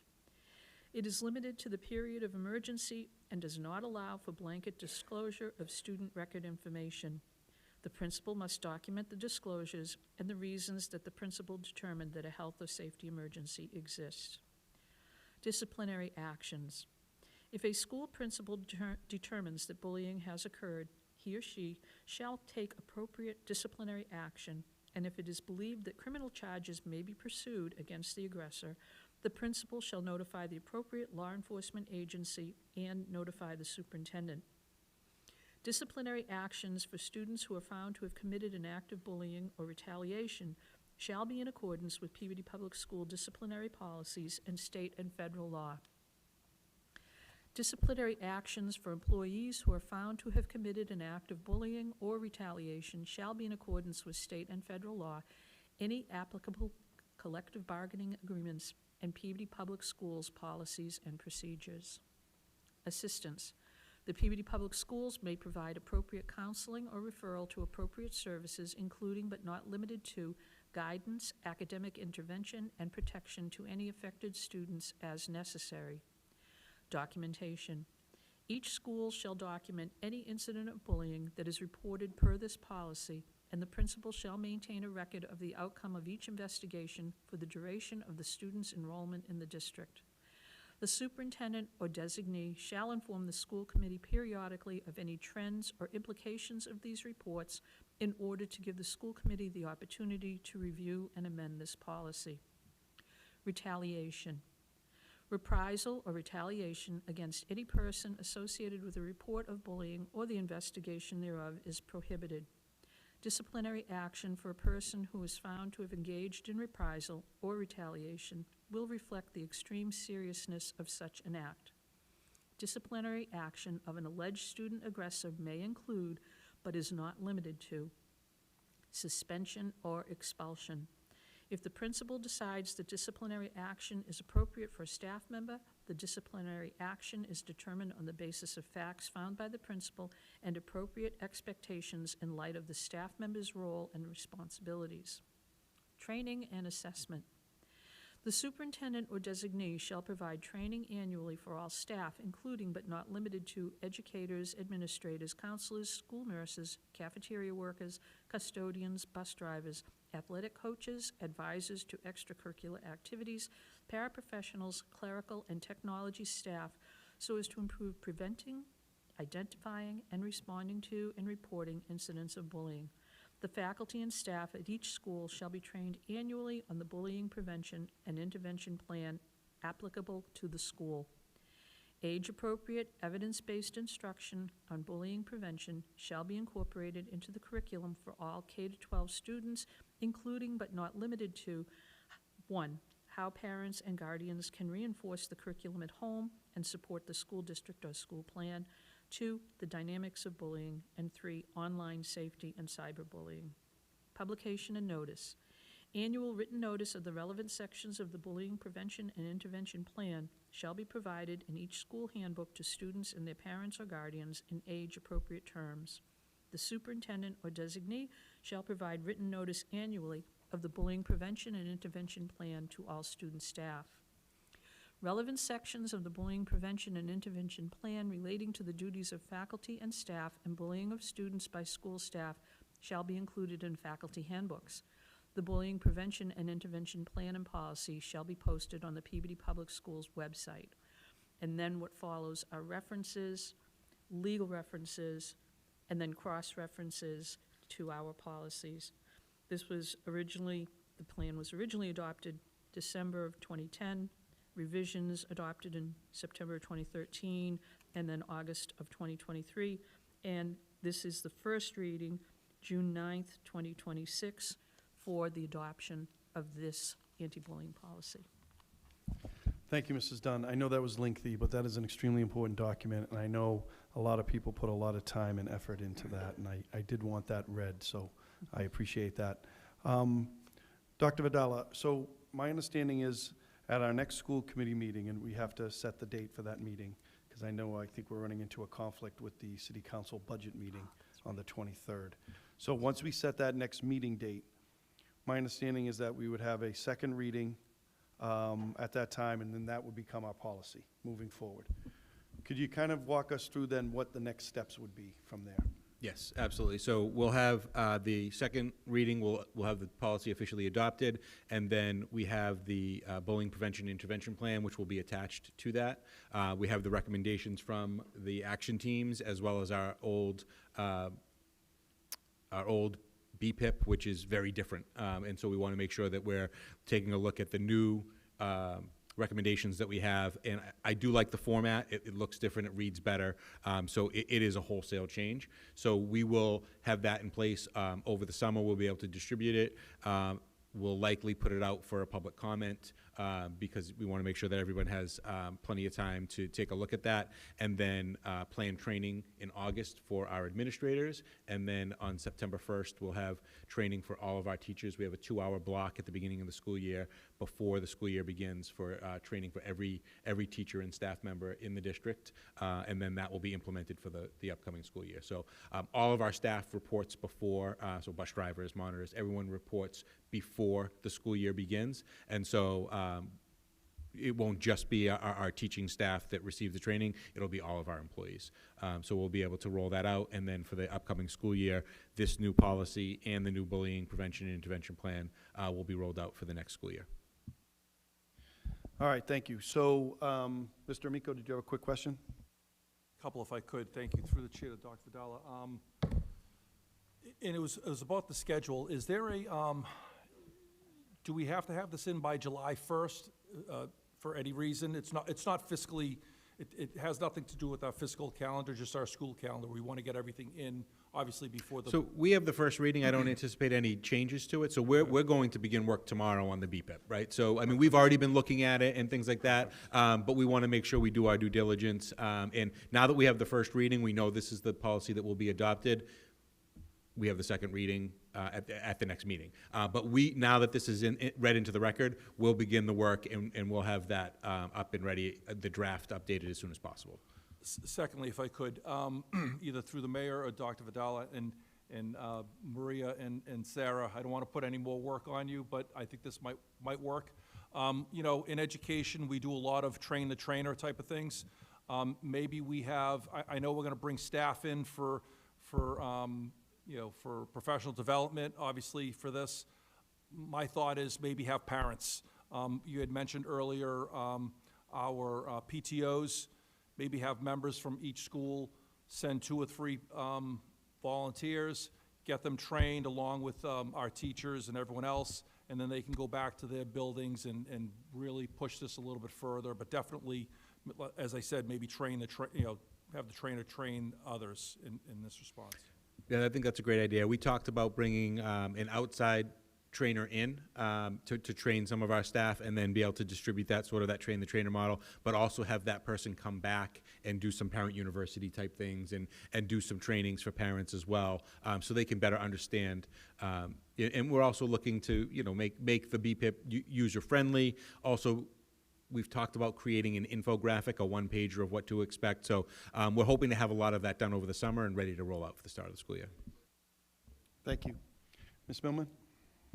along the same lines as what Mr. Miko had said, I was going to bring up, and I know we talked about it, of having something for the parents specific, I think is truly, truly important, and open to the community in general of certain aspects of doing that where we can get that addressed. I also think that's when the right time comes to also continuously look at, as one of the things the task force talked about, is how things are stored in our district via Aspen and whatnot. So should there be safety plans or issues that are found to have been substantiated as bullying, that we use what already exists in our district, and I know other districts have done it, is that there is something in Aspen so that should two kids have an issue, there's a maintaining of that information so that hopefully they don't get paired together. They don't get put on the bus together on a field trip, if that's possible. They don't get put in classes as much as possible, but just keeping things out there, because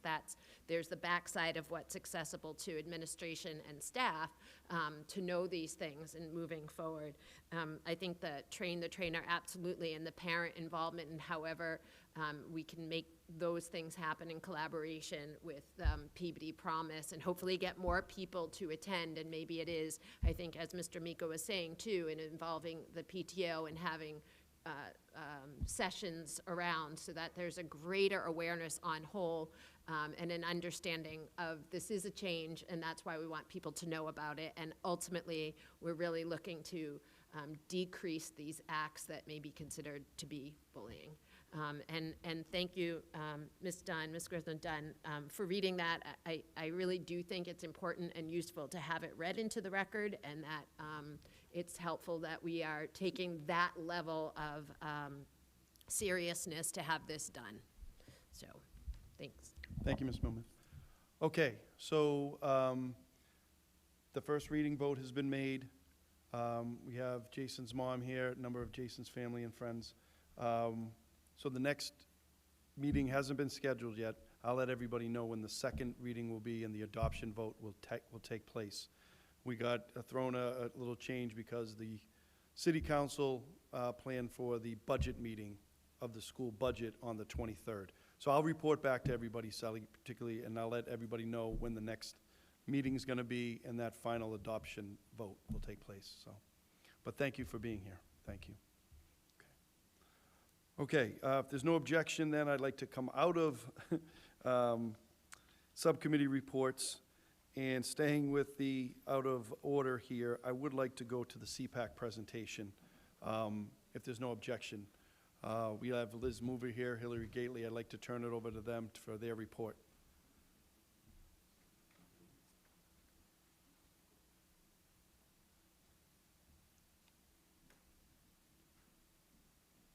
Welcome, Liz. Hillary? I'm sorry. Do you happen to have our slides? I sent do, them I late, do. sorry. And I apologize, I got an email from Liz late. Can we, I'll email it to the committee, can we get a motion to receive a late communication from CPAC? Motion to receive. I'll send it as an email, right?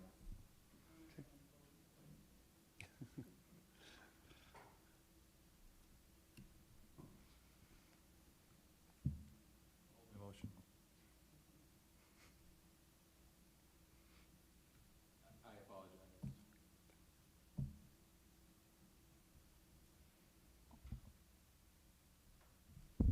Okay.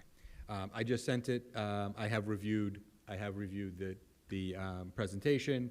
It's consistent with what we've seen from these guys in the past. It's very positive, and so we received it on Monday night, and I got it via email today. So happy to send it to everybody, and if the committee would like to receive it as a late communication, I'll post it up, and then we can get hard copies to everybody. Do we have a motion? Motion to receive. Motion to receive, Dr. Cox, seconded by Ms. Millman. I guess we may have to do a roll call vote for the receipt of the late communication from CPAC. Mrs. Dunn? Yes. Mr. Olympio? Yes. Ms. Millman? Yes. Mrs. Carpenter? Yes. Mrs. Cox? Yes. Mr. Miko? Yes. Yep, thank you all. I'll put it on the, I'll put it up right now. And that, it was just this time of year, and with graduation and everything, we didn't get it till this week, but it's consistent with what they've shared before. So thank you all for being so accommodating. Yes, thank you. Work got in the way of my regular life, so I got to it late, but, oh, and I didn't change the April date, so we're in June. But, you know, so anyways, it's June. This is our last update for the school year, and so we're here just to withhold our duties as defined by the law that we've stated in the past. So next slide. So in May, we announced our special education staff recognition. So all staff that were nominated by families were recognized, and I did email this out to all the principals, posted to our social media and our website, I believe. I'm gonna let you take that one on. So we plan to read the names, but they're really small, so. I'm gonna try. All right. So from the Brown School, do you want me to read these first? Okay. So from the Brown School, and forgive me if I cannot read these too well, Colleen McGowan, Judy Pickett, Jackie Regan, Nancy DeRue, Diane Broughton, and Rachel Yentz. From the Higgins Middle School, we have Dan Rigo, Heidi, Thank you. And Caitlin Rush. And then from the West School, we have Mrs. Snoren, Beth Nagel. From the Burke School, we have Chrissy Noel. From the Carroll School, we have Angela Malone, Miss Miles, and Mrs. Riley. And then from the South School, Molly Cushman.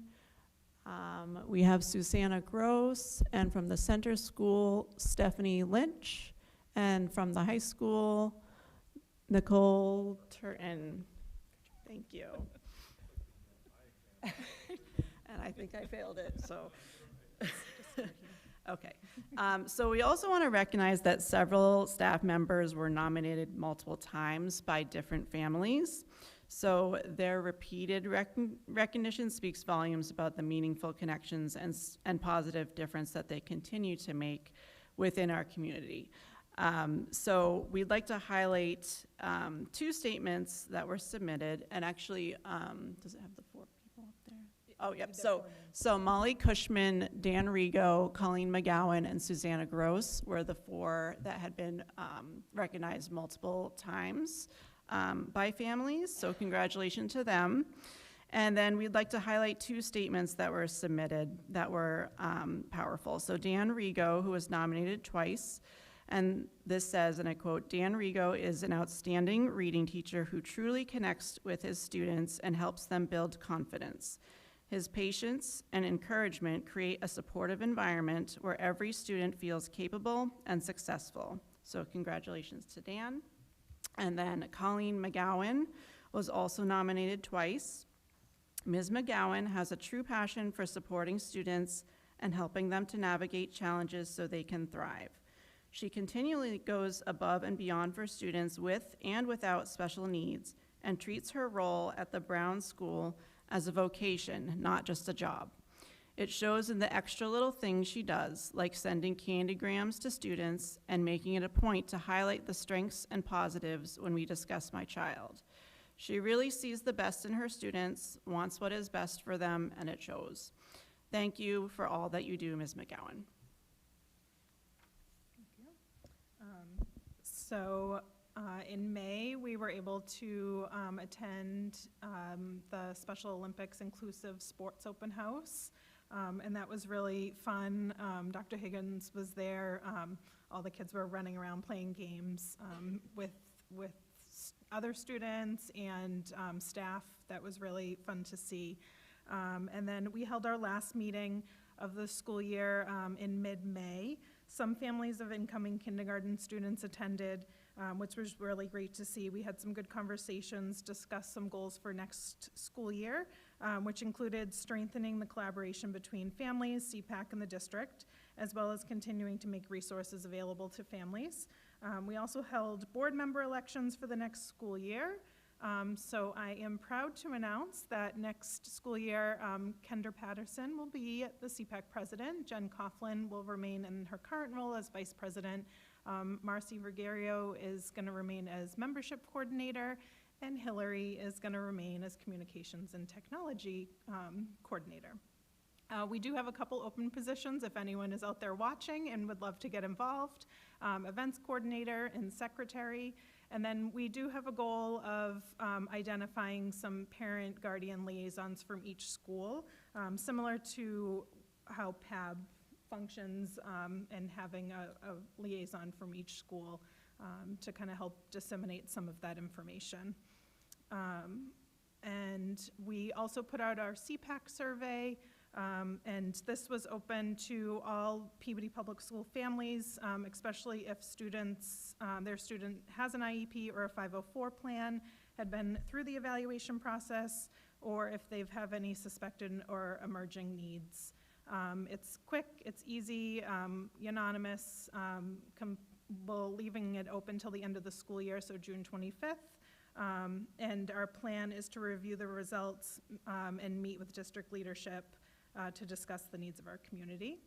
And just upcoming, we will be sharing, hopefully soon, the date of a end of summer, kind of back to school, popsicles in the park to bring people together. And lastly, happy summer to everyone. We survived another school year. All right. Well, Liz, let me just first thank you. You've made a difference, and we appreciate what you've brought forward to CPAC in our district. And I know you're going to be still involved, but thank you. Let's open it up. Any comments, questions for our CPAC team? Ms. Millman? I just wanted to say the same, and I think I said it at one of the last meetings, that you put Peabody CPAC on the map in a very positive way, and people are watching and looking from other CPACs. Liz and the rest of the board, but I'm going to speak particularly to Liz because I know that she's going to be no longer on the board, but probably staying very much involved. You made a difference. I think that's like the best thing. You mattered. You make a difference, and we're very lucky to have you. And the invigoration of the CPAC over the last few years has been a lot of work. I know that. I know you put an amazing amount of time and effort into it, along with the rest of the board.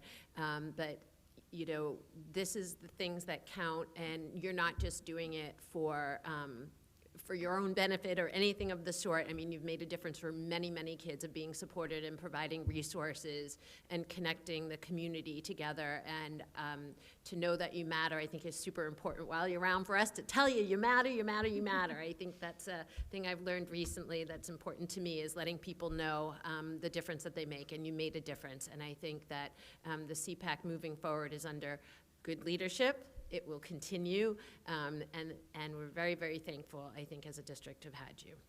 Thank you. I will say, I met with Mayor Betancourt yesterday, right? 2 days ago? I'm like, what day is it? Yesterday. Felt like a very long day.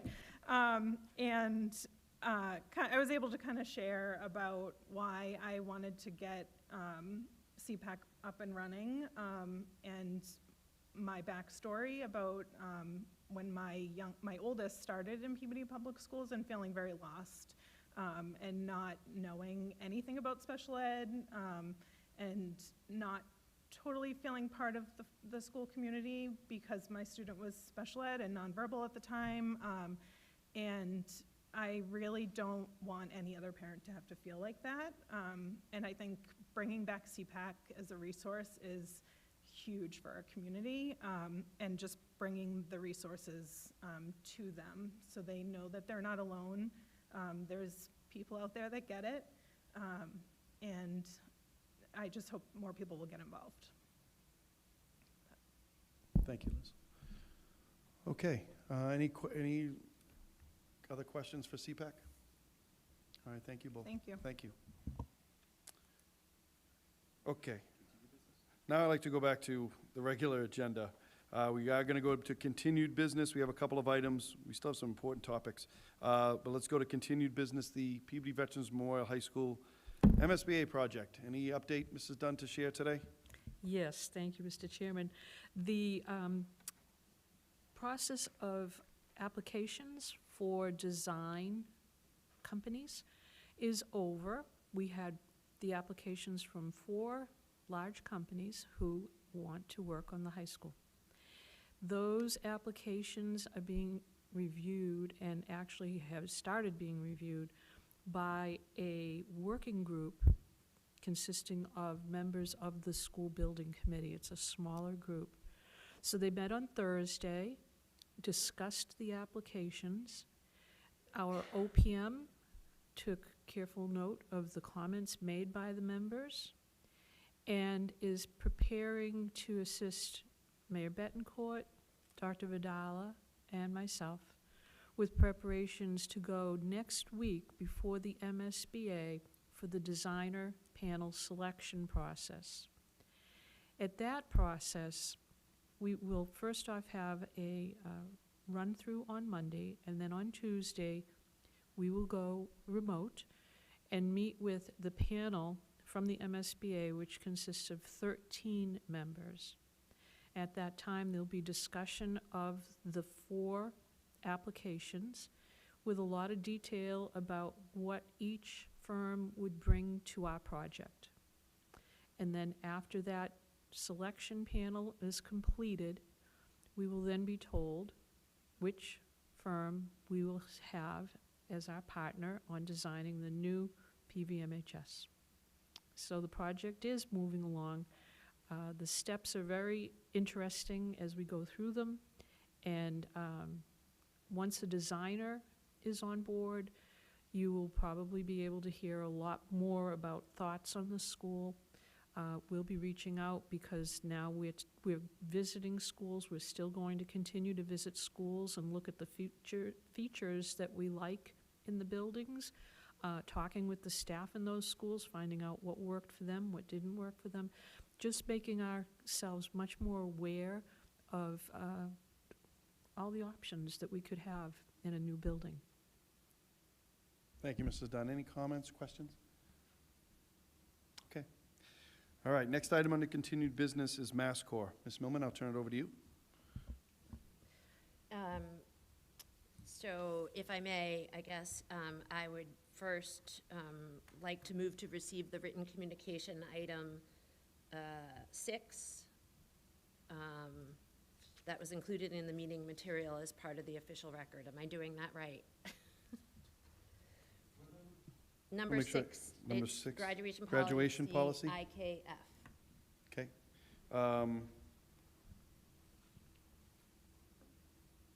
Yes, so just motion made by Mr. Dunn, excuse me, Second. by Ms. Millman, seconded by Dr. Cox. Any comments or questions on the motion? Okay, And then, all in favor of the motion? Oh. That's a positive vote. Go ahead. okay, so with that, this is kind of goes along, and I might end up turning this over to you, Dr. Vidala, what we've brought up multiple times, and then I guess I would make a second motion at this point to adopt policy IKF as a graduation requirement as presented. I know that this was brought up already. We voted most of this already into the program of studies when we voted that. There is an added piece on this one that was not in the program of studies, and I'll just explain what it is. It just gives the superintendent of schools or the designee the right to reserve, I'm actually reading it, or waive or modify local graduation and MassCore requirements under extraordinary extenuating circumstance. All approved waivers require documented evidence and final administrative sign-off by the superintendent. That was not in the previous program of studies, but I know it has been brought up and addressed. And so this is slightly different in that regard, that what is in the current program of studies because of some of the things that have been discussed and talked about the language component. There may be circumstances that will probably have a multitude of documents and evidence that would then be provided for certain special education students potentially in terms of waiving any of these as above. And so just to reiterate, this has been already adopted by over 82% of the districts in the Commonwealth of Massachusetts. We know that while the Governor's Graduation Council is coming out with things potentially by June 17th, but I guess that's still around up in the air. There are some things that are more controversial perhaps, but this is not one of them. And so just to reiterate, I would, and perhaps give Dr. Vidala the opportunity to speak further on this, yes. Thank you, Ms. Millman. So just in terms of the written communication that you have, Policy IKF that was adopted last May is the first page. And so that is still our graduation policy and remains the same for the class that is going into senior year, class of 27, class of 28, class of 29. On the second page, you see effective beginning with the class of 2030, which is our entering freshmen. Students will be required to meet Mass Core framework for graduation from Peabody Veterans Memorial High School. That is the statement that that Mrs. Finn and Ms. Randall put into the program of studies. With their collaboration, the proposed requirements for class of 2030 are just typed out. It's still 115 credits, but 4 years of math, 3 years of social studies, including U.S. history and world history, 3 years of lab science, 4 years of mathematics, 7.5 credits of wellness. The world language is 2 years, 10 credits minimum of the same language. And these are all the requirements that would be for four-year colleges. And so all of our students would basically have the opportunity to attend four-year colleges if they so choose or if they wanted to later. And so students who are in CTE or who or are maybe JROTC, no, just students who are into students who are in CTE may opt out of world languages because of the rigorous requirements that they have. They may not be able to get the same credits. So they can opt out and still meet Mass Core, and that is something that is approved by DESE. So the statement there at the bottom allows for some flexibility as well.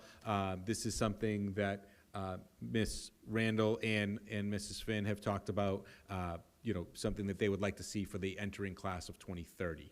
So something we've been working towards, and something that I would support would be Mass Core. Thank you. Thank you, Dr. Vidala. Ms. Millman, you still have the floor? Yep. Thank you. And I think, because you said the ROTC component, that may be something that will have information they could end up opting about a piece of PE. So yes, I think that meets the wellness criteria, and that already does that. I apologize for the confusion there. So JROTC meets wellness criteria, so that counts as those credits. World languages can be waived for CTE because of the amount of coursework they're doing in that area. Thank you. And this has all been endorsed by both DESE and then our principal and guidance, and you as well at this point. So then I'll just reiterate, I move to adopt this policy for a first reading actually today. Thank you for the motion, Ms. Millman. Second. Seconded by Dr. Cox. I'll open that up for comments or questions. Mr. Miko? Thank you, through the chair. And I want to thank Ms. Millman for bringing this forward. I have done some research on this as well, and she's right, 82% of the communities out there have the same adoption policy for graduation. My only hold up on this is that we have heard, and I've heard from many others, that the state is coming out with their own adoption policy by the end of the month. So if we don't have to have this policy in place till our class of 2030 entering Peabody Veterans Memorial High School, I just hesitant into adopting something and then maybe having to make changes to it or having to revamp it entirely and then putting our people back to work on something that has to be re-recognized, so to speak. So I would be okay with just waiting until the state comes out. DESE's going to come out with something, the state's coming out with something, especially with MCAS no longer being it's still around somehow, but for now, I just think we'd be better served to wait to the end of the month and see what DESE and the state has for us. And but clearly, there's a lot of work done here. But if you don't like something in education, just wait, because the state's going to come and throw something your way. So whether it's initiatives or whatever, but certainly with graduation policies. So I'm gonna hold off and wait till the state decides what is best for us. Thank you, Mr. Miko. Any other comments or questions? Mrs. Carpenter? Thank you. Thank you for all this information through the chair to Dr. Vidala. Can you just clarify, so there's another meeting coming out, there could be some additional changes, and is there any detriment to us waiting? Is there, can you weigh in on this? Sure. So I believe the goal was the 17th so that would be next Wednesday for the graduation requirements. In all likelihood, this is going to be strongly recommended, but I do believe they're going to defer to MASC and leave it up to the local districts. So I do believe that. Some of the other things like the end of course requirements and the FAFSA requirement, I think those two will probably be pushed off even later with some timelines for implementation, and or not at all in terms of FAFSA. And I believe that the requirement for financial literacy is something that's going to require more conversation. But in terms of Mass Core, I think it's going to be left up to us. I think the class of 2030 has picked their classes. We have a statement that they need to, we want them to do this. It's essential that this goes in before the next program of studies is developed. It'd be great if we could do it tonight. If we wait till the next meeting or the following meeting, it's not the end of the world. I think, this is something that we'll want to do sooner than later, but I do see some value in hearing what the state says. Cynically, I think that it just might put everything back on the local district, so we might be back in the same place as well. I do like this. I think it's valuable. If we wait another meeting, I don't think it's the end of the world. Thank you. So what I'm hearing is we're gonna do this. Thank you for bringing it forward. As a courtesy, Mr. Amico, and if the rest of the board doesn't mind, I don't mind waiting for that meeting just to have some people feel a little bit better, but it sounds like it's going to happen anyway. As a courtesy and respect for Mr. Amico and anybody else that would like to see what comes out of the 17th meeting, I don't mind waiting, and I do appreciate you bringing it forward. Thank you. Thank you. Any other comments, Mrs. Dunn? Thank you, Mr. Chairman. I've just got a couple of questions about this. I know we all agree philosophically with Mass Core. We support it. We support excellence for our students. I do have some questions regarding the implementation of it. Do we provide the opportunity for our students at Peabody Prep, the Learning Academy, and the alternative night school for them to take world languages? Yes, they do have the option, and we do have an online component of it. So there are a lot of schools that have explored this online because it gives you more options. We can offer more languages that way through the partnership that we have. I want to say that we've had Peabody Prep kids take AP Spanish, so they've taken 4 years.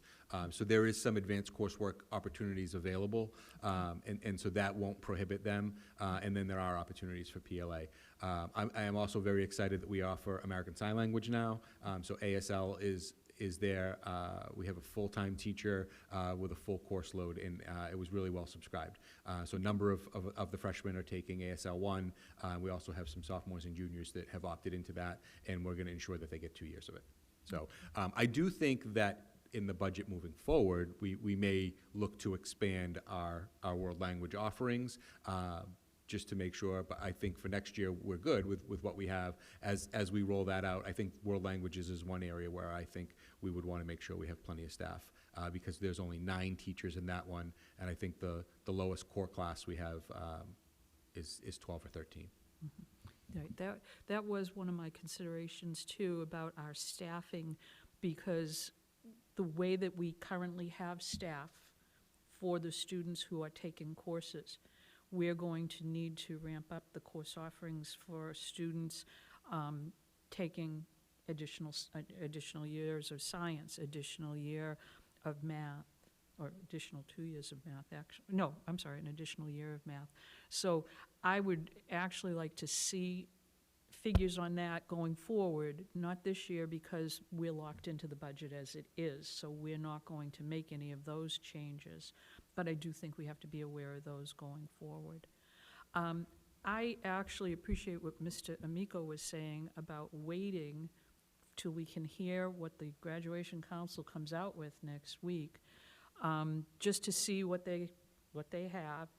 But also, I would like to, after this vote is done, I would like to make a motion that this be referred to Quality and Standards to be coming through the school committee at the next meeting for approval, because I can see some work that needs to be done on this document so that people can understand. We're merging 2 policies into one, and I think we need to be able to make that clear in our policy manual. And that is actually what I would like this Quality and Standards Subcommittee to work on, and then be prepared to bring it forward at the June 23rd or the 30th, whichever day we meet, to be able to have a first reading at that point. But right now, I don't think it's ready for a first reading, but I'll hold that vote until after this one. Thank you. Okay, thank you. Ms. Millman? I think that it's important to know that even before anything came forward about this, 8th graders received the program of studies to take courses. So I really do worry about a delay, especially knowing that we may have the next meeting after school is over. And we really are talking about implementing this so that if we do see that students, we might, and I know that this is, again, endorsed already by the superintendent, by Principal Randall and Ms. Finn.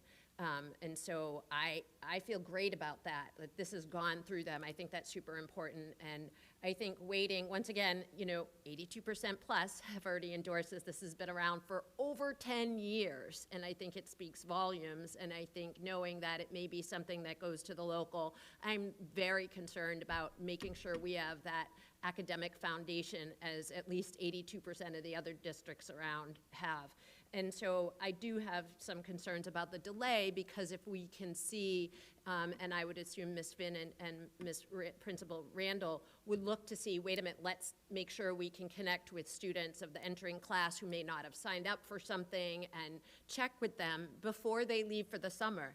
And if we wait to have a first reading whenever the next meeting is, when are we having the second one and the school year is beginning? And once again, we're behind the 8 ball in what folks are doing for a foundational component that we know has already been likely to come out from the Governor's Council. This is one of the less controversial things. There are plenty of controversial things that are coming out. This one is not one of them, because it's been around for over 10 years and repeatedly gets endorsed and requested for people to, districts to consider highly in their graduation requirements. And that being said, just for anybody that wants to look out there, there is a PowerPoint that Boston Public Schools used and shared publicly about when they endorsed MassCore and how that then brought up test scores for our underserved populations and our special populations, and how that was so evident and super important. And I think, once again, a delay on this just really puts us as a community and in a district behind and being able to be, instead of being able to be in front of one of the things that's not controversial. So with that, once again, I have already made the motion. I'll go from there. Thank you. Yeah, we do have the motion on the floor. Any further comments, Mr. Olympio? Yeah, real quick, so could we meet somewhere between the 23rd and the 17th? I mean, could we meet the 20th? I mean, could it be a Monday? Could it be, I mean, I think that'll make everybody happy. Yeah, I was actually thinking of offering a couple of options for the next school committee meeting. Is that what you're talking about, rather than? Well, yeah, I mean, this way it alleviates, so we hear what they have to say on the 17th. Ms. Millen's point is taken. It'll be done before the school year. This way, I mean, I think that'll satisfy everybody around the table. I'm good with that, certainly. I was concerned about the next meeting being the 30th after school ends. So I know the city council budget review meetings for the 16th, the 18th, the 23rd, and the 25th. So we could do potentially, if that worked for everybody, having the meeting on the 22nd, or even the,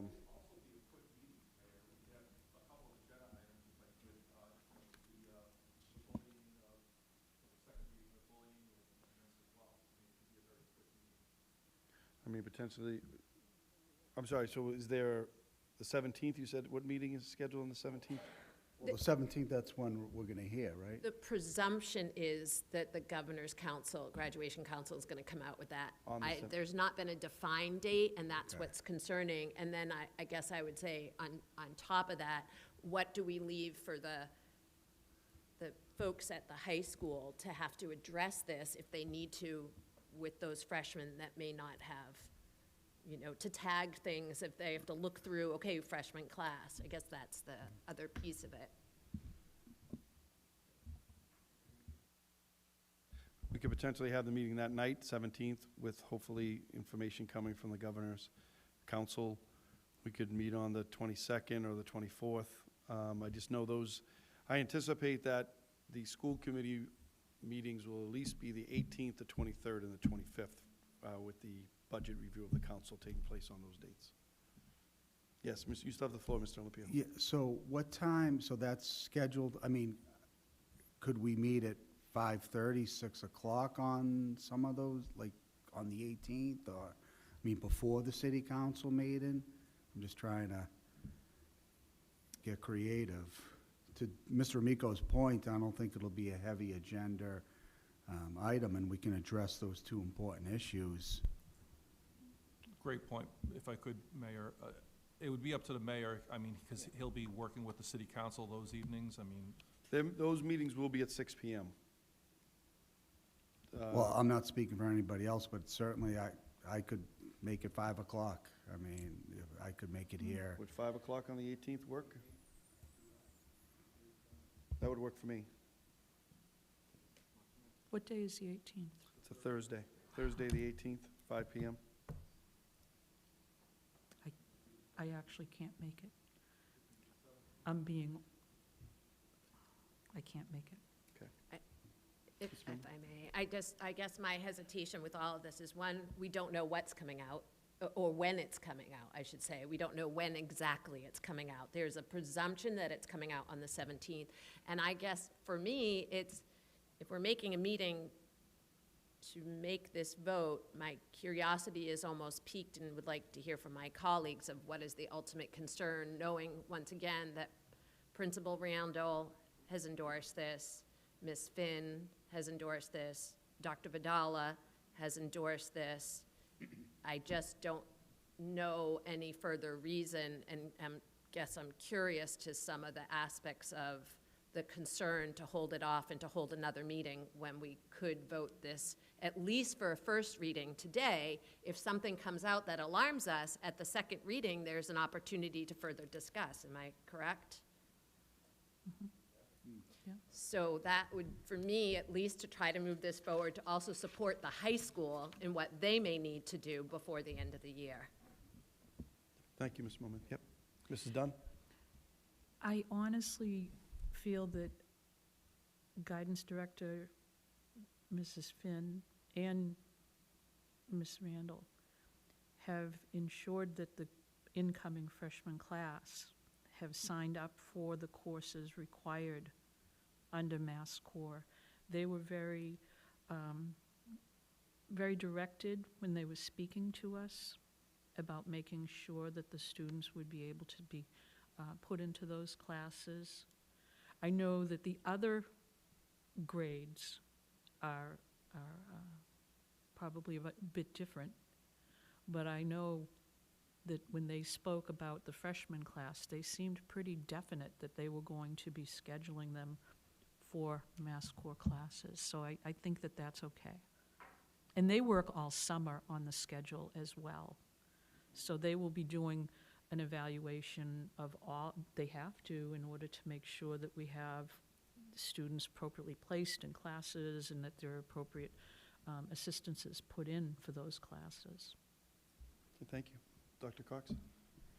I would agree that I would like to move forward with the first reading being done today, as if we wait for the first reading to be done with our next committee meeting, then the second reading won't be done until possibly the fall. And my concern with that is that, yes, our freshmen may have been set up coming in, our incoming students, but our sophomores, our rising sophomores, and even our juniors, I mean our seniors, being able to complete all the MassCore, that's going to be really tight for them if they haven't already done it. But there's still an opportunity for our sophomores and our juniors to look into this coursework that they might have not been aware of before. And so if that's something that we could help those students who might be interested in this opportunity to ensure that they are getting the foundations that they need in order for these four-year colleges, why can't we? I'm kind of in the same mindset as Ms. Millman on why holding this for us to push it out till possibly the fall for the second reading.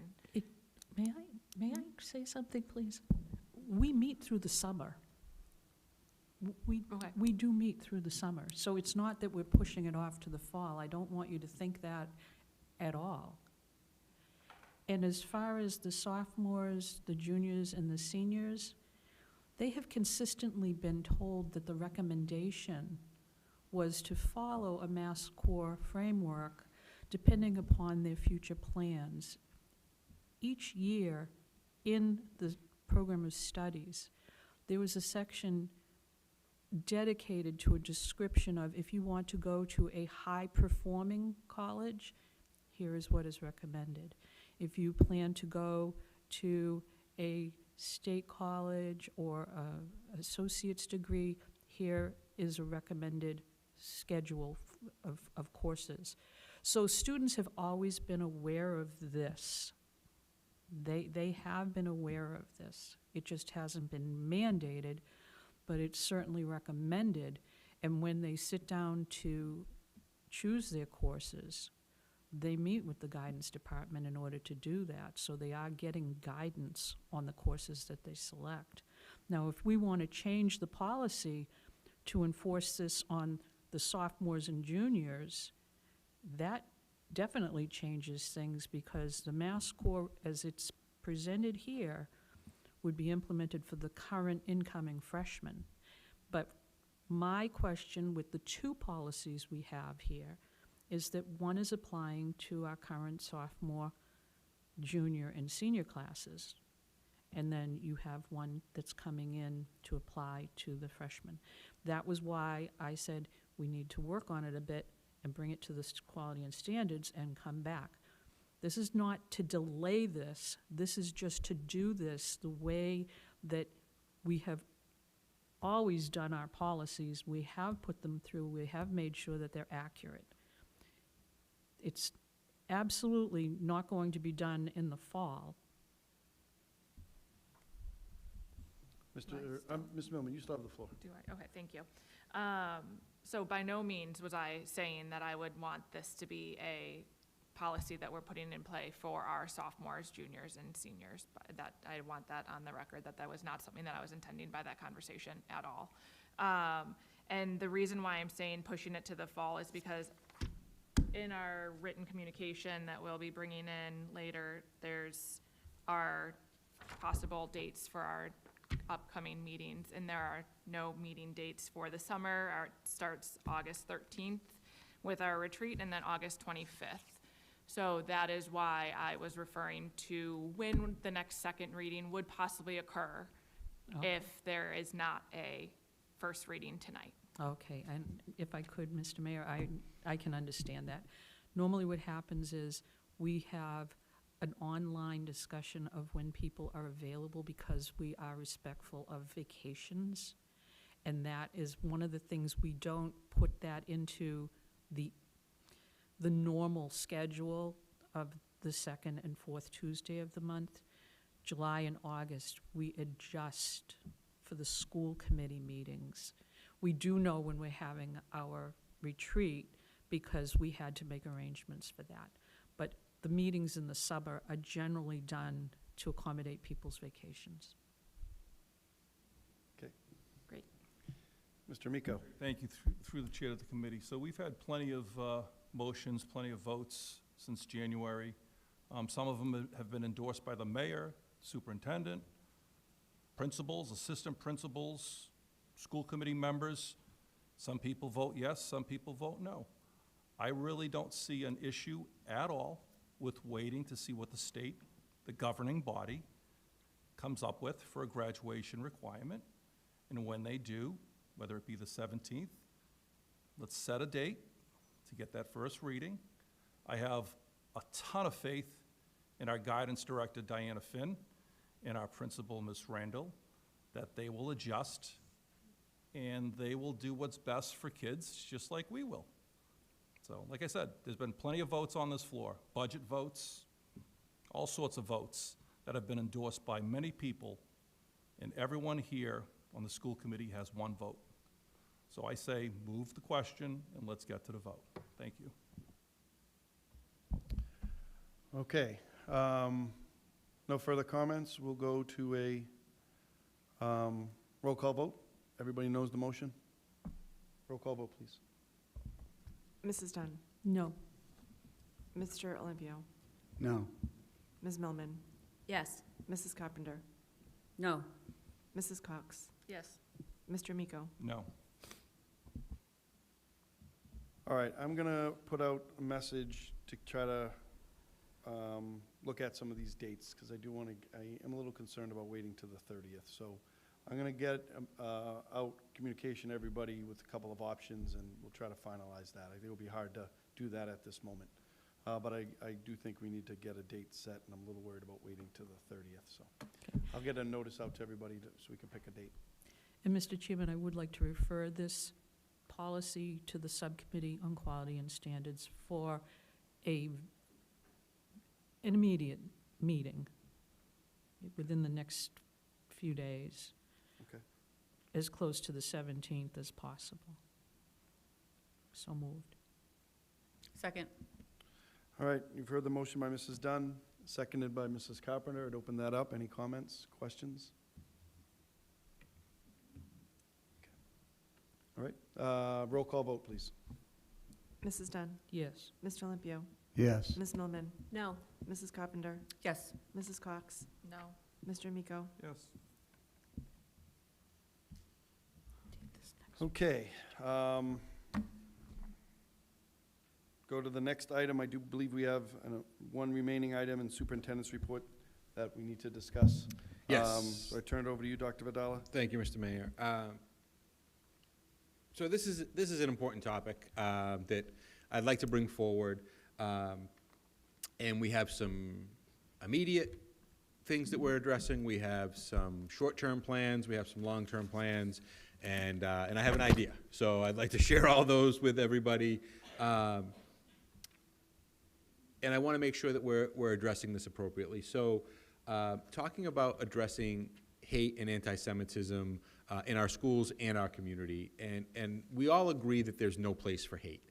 Not at all, no hate of any kind in any of our schools or throughout our community. And recently, with our middle schoolers, where we know we have some developing adolescent minds, sometimes they say very hurtful things to one another.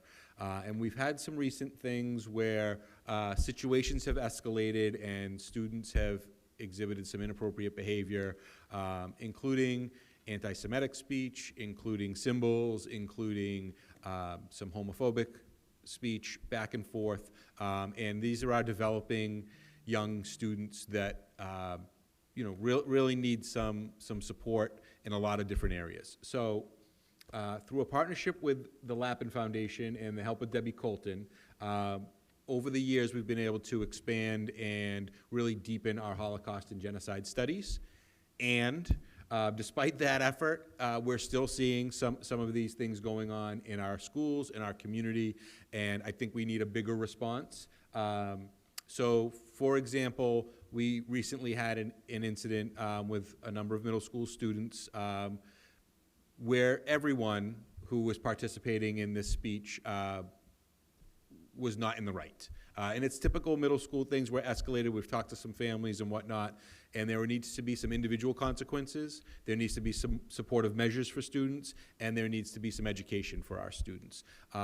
And those things are not exclusive either. So I spoke with one parent whose student was harmed by some language, and that student needs some supportive measures, and they need to know that they're protected, and they need to know that they're supportive, and their student also retaliated with some language that was inappropriate, and that student needs some education and some consequences as well. And the parents have been good about this, that we understand that, there's enough to go around here, and there certainly is some things. But we want to make sure that we're not doing these things just individually, that we have a bigger response.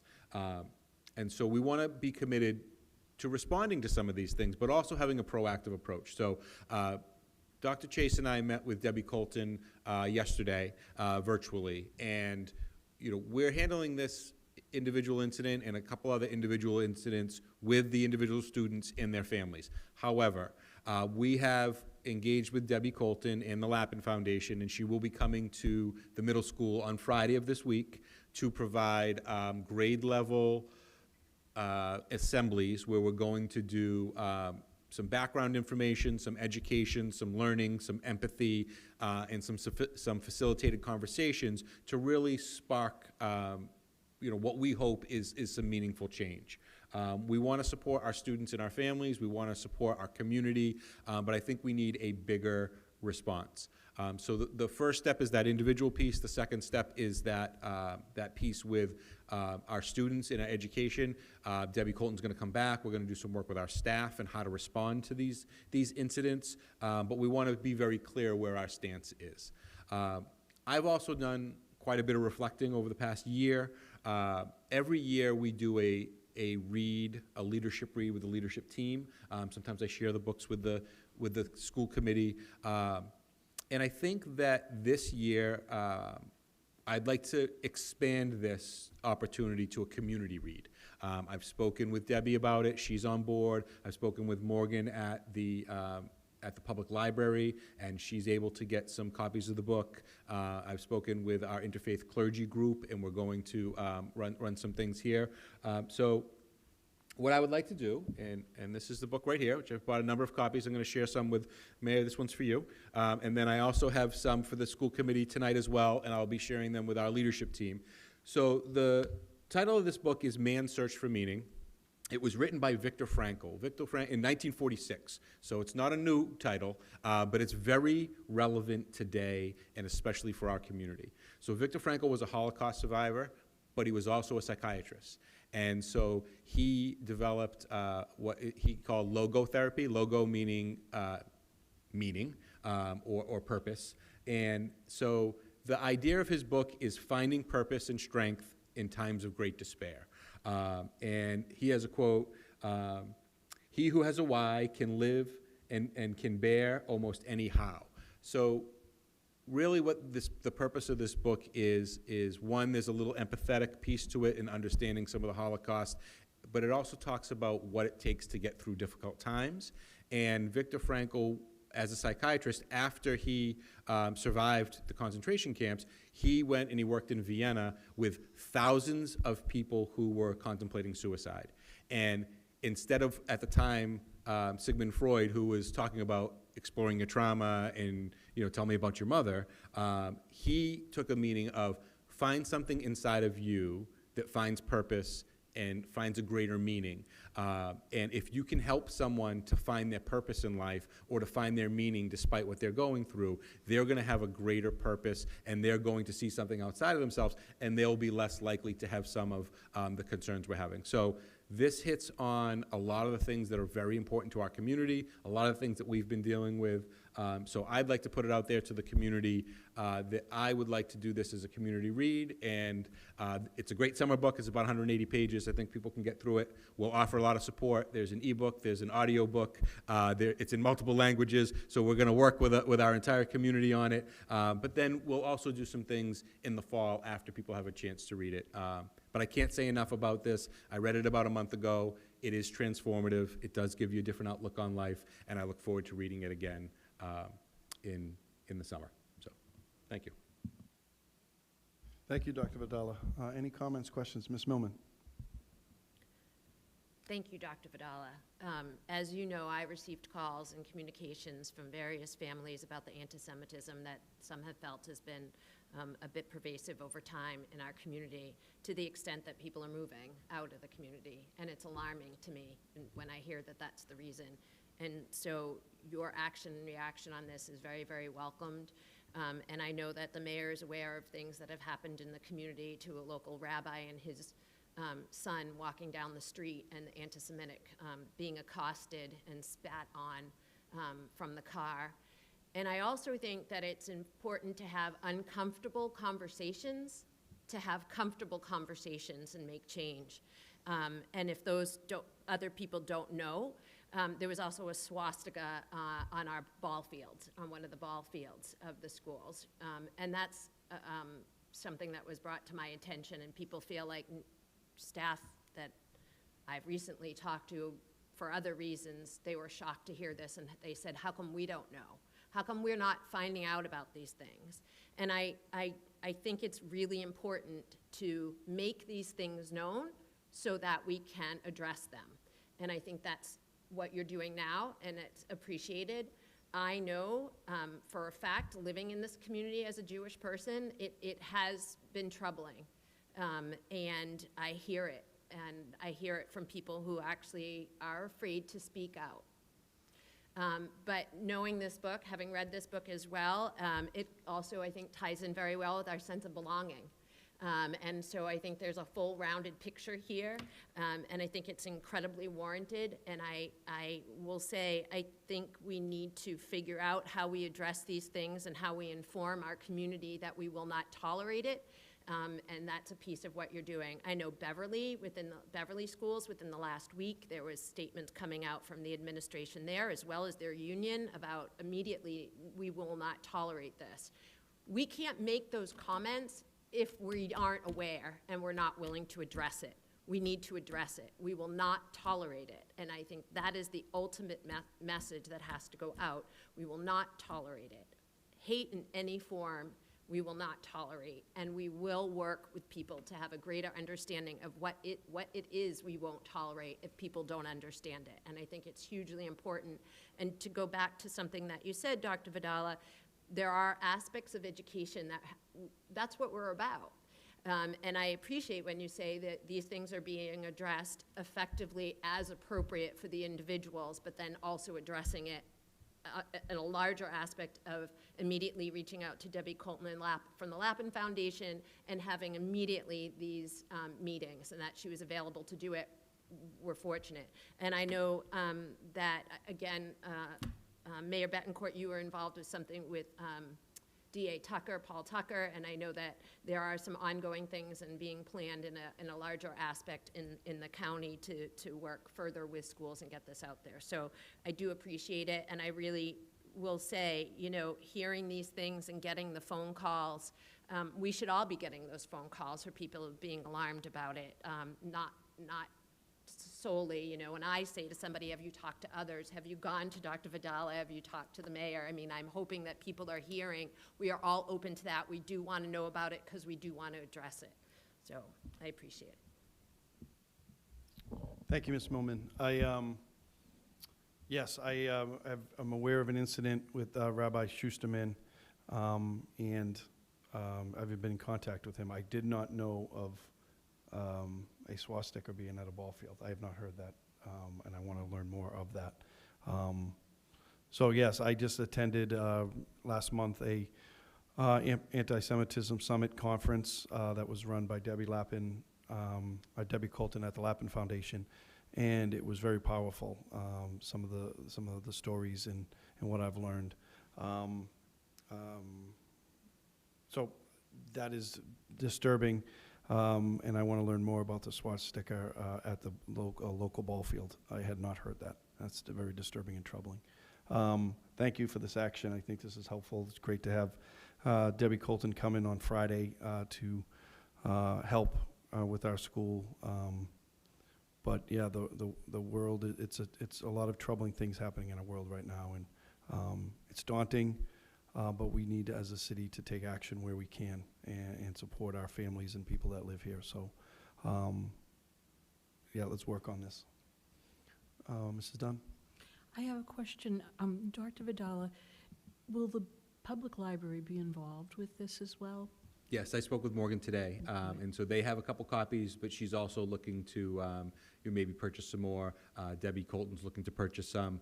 So they do have the e-version of it, so you can read it on your Kindle from the library. You can check it out that way, and there's also an audio book available. So there's multiple ways that people can access it, and we'll be putting it out, and I'm hopeful that we'll be able to run a story in the local newspapers about this as well, just to spread the word. And then the clergy groups are going to be involved as well. So if people want to do it as sort of a book club, and read along and have meetings weekly or every other week, we can do that. But then we'll also have some opportunities to sit down and discuss it in the fall, once everybody reads it. No, I think that's wonderful, because as the school department, our job is to educate, and we're always trying to educate the children. But I honestly think that the whole community needs to be involved in this, and I think it's good to let them know about this so that people will read that book and be able to talk with people who may not necessarily have a child in school, or they may not work in the schools. Because having read about the incident with Rabbi Schusterman and his son, that was horrible. In this day and age, to have something like that happen in Peabody is just disgraceful.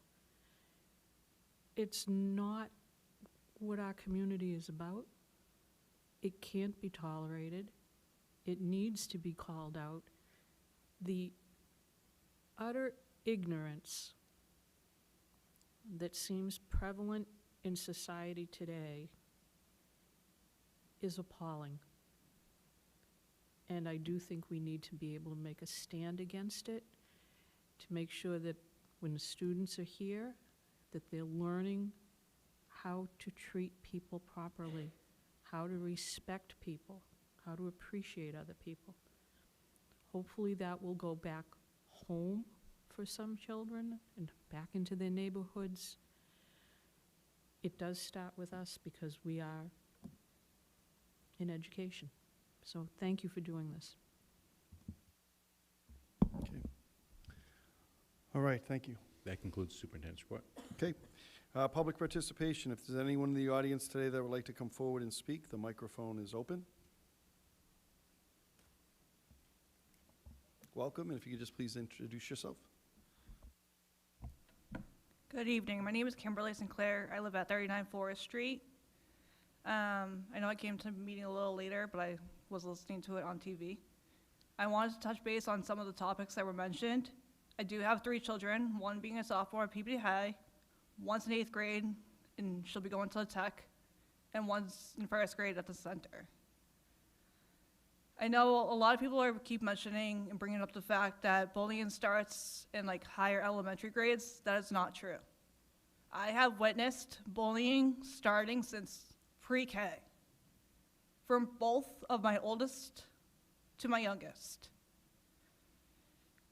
Bullying has been starting from pre-K, whether it's based upon the color of their skin, the length of their hair, the way they dress, or even how they learn. Can we do a program, something like the DARE program, so that we can teach these younger children how to act, how to talk to one another? It doesn't just start from children, it also starts from the adults. These adults are teaching these kids wrong things, like, such as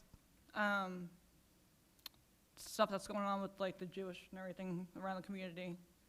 That's not coming just from little kids, that's coming from adults. I also know that everyone keeps talking about the bullying going on at the Higgins, but I just want to recognize the difference that the Higgins has made. I did hear about the teachers and staff and the parents that they had mentioned were really great, but I love to give a shout out to the 8th grade staff, especially Associate Principal Miss Vega, Guidance Counselor Miss Fader, and the Principal Mr. Busey. They have made a big difference. They place a safety plan when needed, and that sure has made a difference. Thank you. Thank you, Ms. Sinclair. Thank you, Kimberly. Anybody else in the audience that'd like to come forward? Seeing no one, do we have anybody online that would like to join us? Seeing no one online. All right.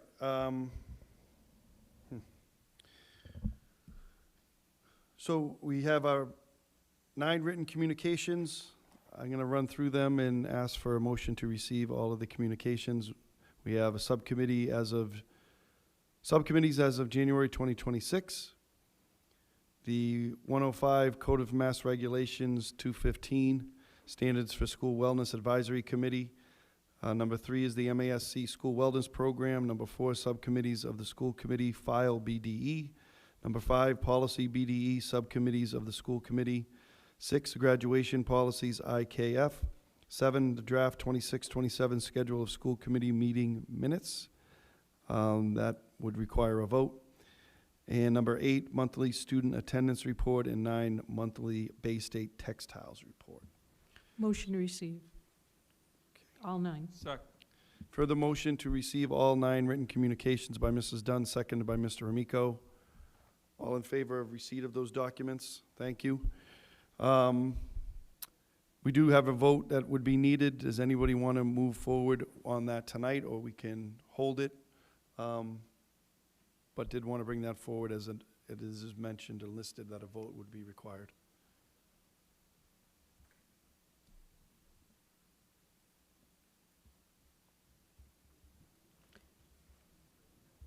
Just for the schedule. Motion to approve the schedule as before us. Second. Further motion by Mrs. Carpenter, seconded by Dr. Cox. Comments or questions? Mrs. Dunn? Yes, I would like to ask if we could inquire into people's availability for the summer months.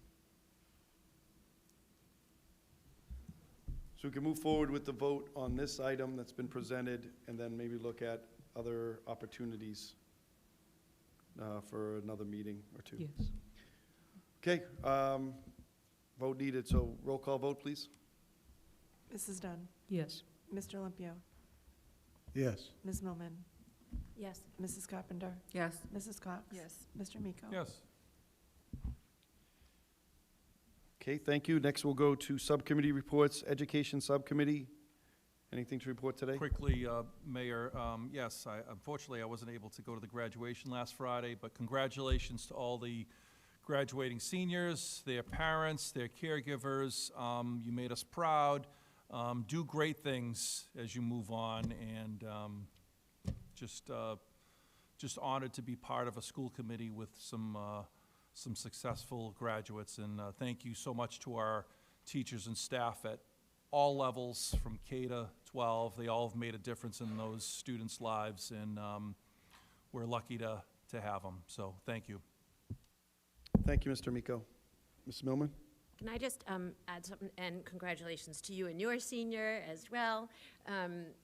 I did want to just bring one thing up that is usually under education subcommittee. Before coming here this evening, I attended the dinner that they were having at the Knights of Columbus for the performing arts folks, parents and kids. It was amazingly attended there.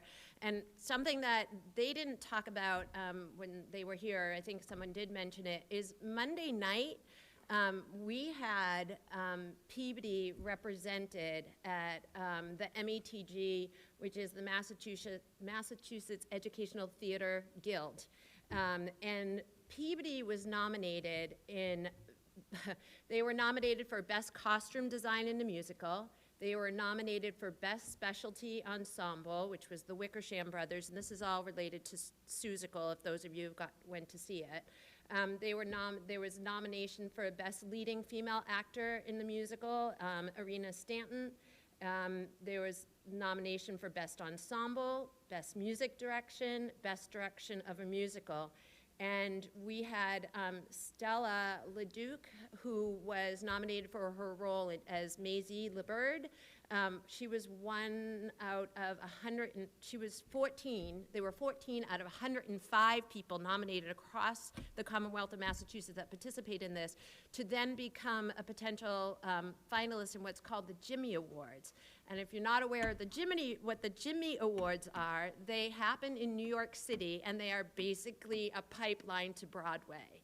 And so although she didn't win, Stella, she was one of 14 out of 105 of Massachusetts kids, and she got to perform Monday night as well as some others. And it's a really big deal. And when we had the folks here from a lot of the kids that participate in the performing arts, they did mention that kids come to Peabody for our drama programs. And this is indicative. This is the first time that we've been involved in this, and we had finalists and nominations in all of these categories. So the message should really be out there is come here. We are part of the feeder to the Jimmys, which is a feeder to Broadway. And this is a big deal, and I know they're going to continue to represent Peabody well and put us on the map. And I had the opportunity to talk to them for 5 seconds at the dinner and tell them to keep doing it and keep making art. And I just want to say that we really want to make sure that these kind of messages are coming forward loud and clear, because we're known for this, and now we're known even more because our first year in, and we had these types of nominations, and a potential finalist from Massachusetts to the Jimmys is just phenomenal. So I just wanted to add that and represent those folks. Terrific, thank you. Mrs. Dunn? I'm actually not surprised. I mean, the alumni speaker at graduation has already starred on Broadway, and we've had so many students from performing arts go on to have very, very successful careers in music and in drama. So I think it's a wonderful thing, and our program has been well known for the success that our students have achieved. It's a credit to them, it's a credit to the staff, and knowing how performing arts is integral to our program really means a lot. The teachers below, too, help with that, bringing the children right up from elementary through middle and then at the high school. So it's great, and I'm happy to hear about that. Great, thank you. Okay, Finance, Mr. Olympio? Nothing new to report. School safety? Yes, I would like to turn it over to Ms. Dunn. Oh, thank you. Ms. Dunn? Just very happy to reiterate that the Peabody Safety Task Force received an award from Safe Routes to School. It was a great ceremony where the task force was honored for the work, not only for the stop arm, the bus stop cameras. That whole initiative was really something wonderful because it has helped so many communities across the state. But because the Safety Task Force has been working with the Safe Routes to School on a lot of different things, we already saw the presentation by, oh, there you go. We saw the presentation from the criminal justice students who were working with our students. And there are examples of Safe Routes to School working with the school department actually for many years, but now it's really nice that they were recognized. And we were also joined at that ceremony by Representative Sally Cairns, by staff members of Representative Tom Walsh, and by staff members from Senator Lovely.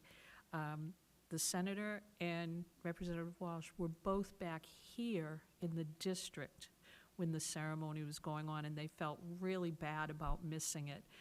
But their staff members were there, and it was just a really nice event. So congratulations to the task force. And they are moving on, doing more things for safety, so it's good. Thank you, Mr. Thank you, Yep, Mr. Ms. Millman? Rubio. Do we Ms. have Mel? the cameras back on the arms or whatever that was? I know there was a bid out. Do we have? We are in negotiations right now with Bus Patrol. I expect that agreement will be signed this week. We will be moving forward with the installation of the cameras on our buses first, and then working with Healy Bus for the installation. We'll be meeting with the police department. In fact, we've already been meeting with the police department on how it's going to be rolled out. So initially, there will be a number of people cited as initially just warnings before we start the actual fines. But yeah, we're in full swing for this coming school year. Yep. The other piece was, I know there was some study done at one point about the routes to schools. Did that come out as well? Wasn't there a group that did a specific study on the walking routes and bike routes?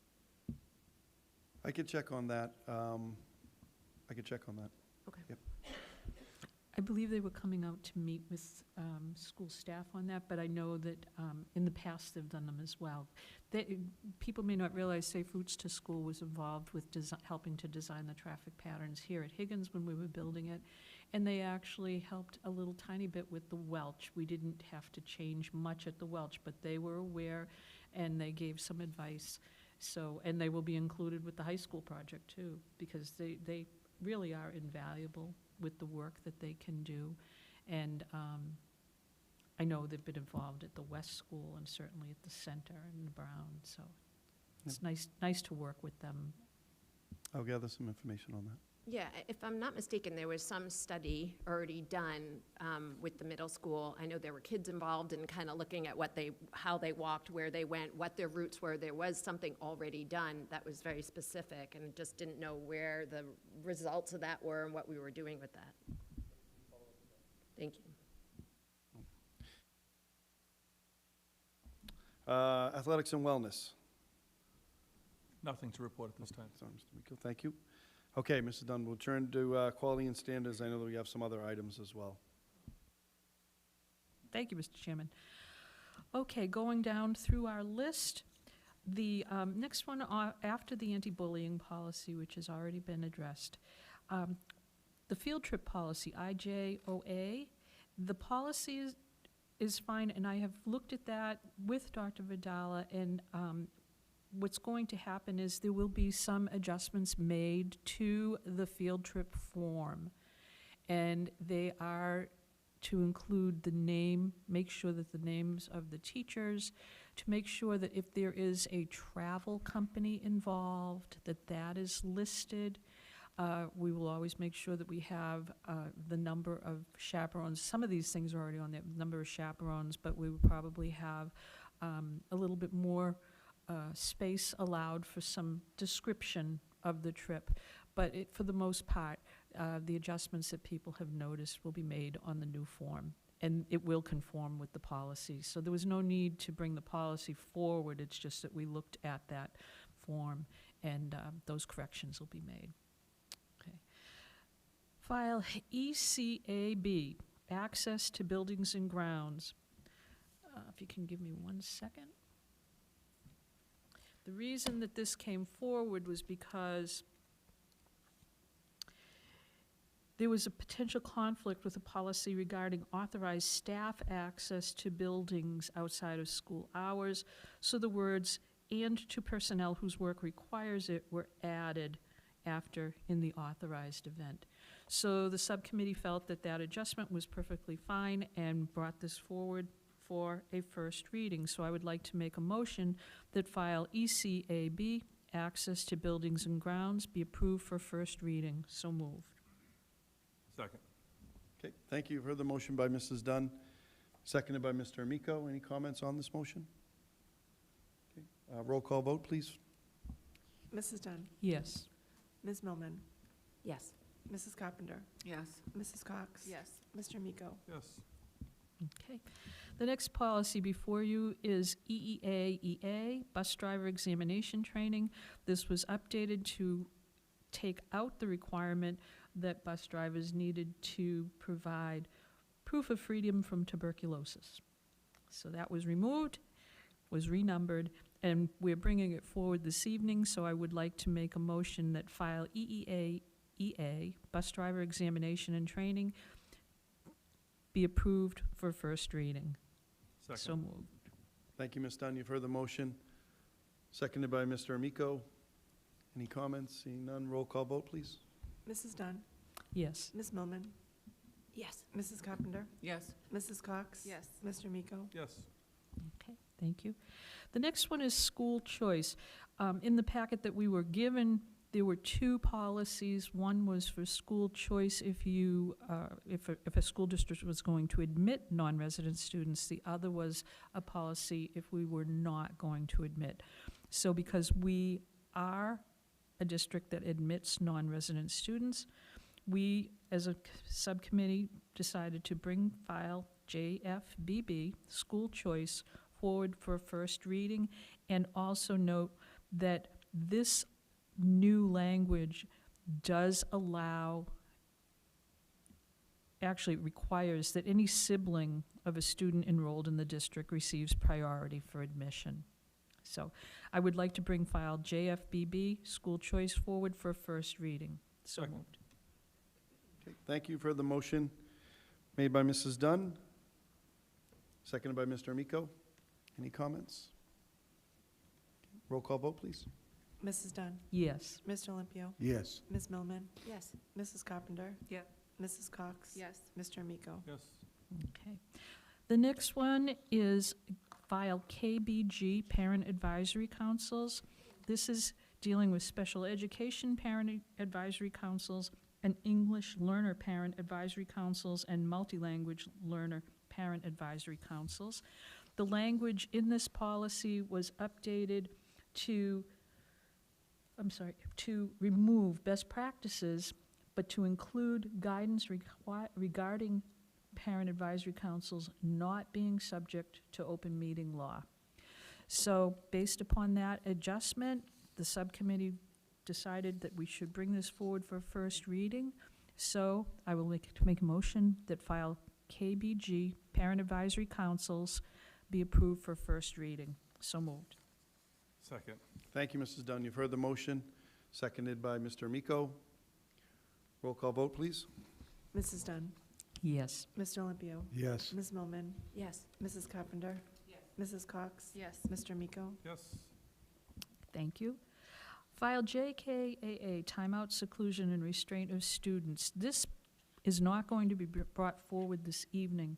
What the subcommittee wanted to do was to bring this to Mrs. Crompton, to Dr. Crompton, for her input. And I met with her yesterday. She had some great information.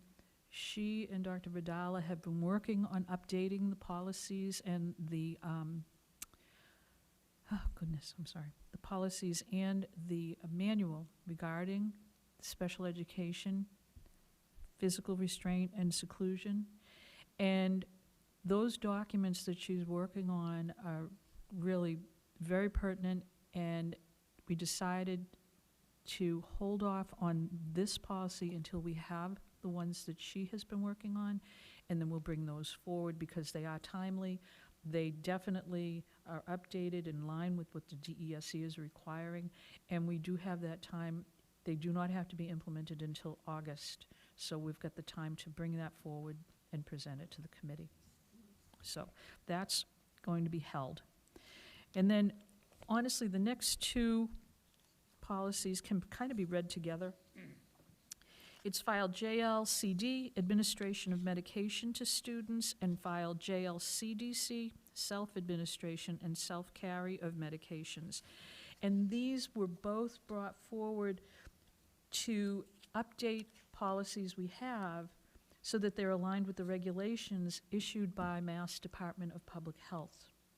It's going to be able to address proper storage and administration of medications to students in all schools in the Commonwealth.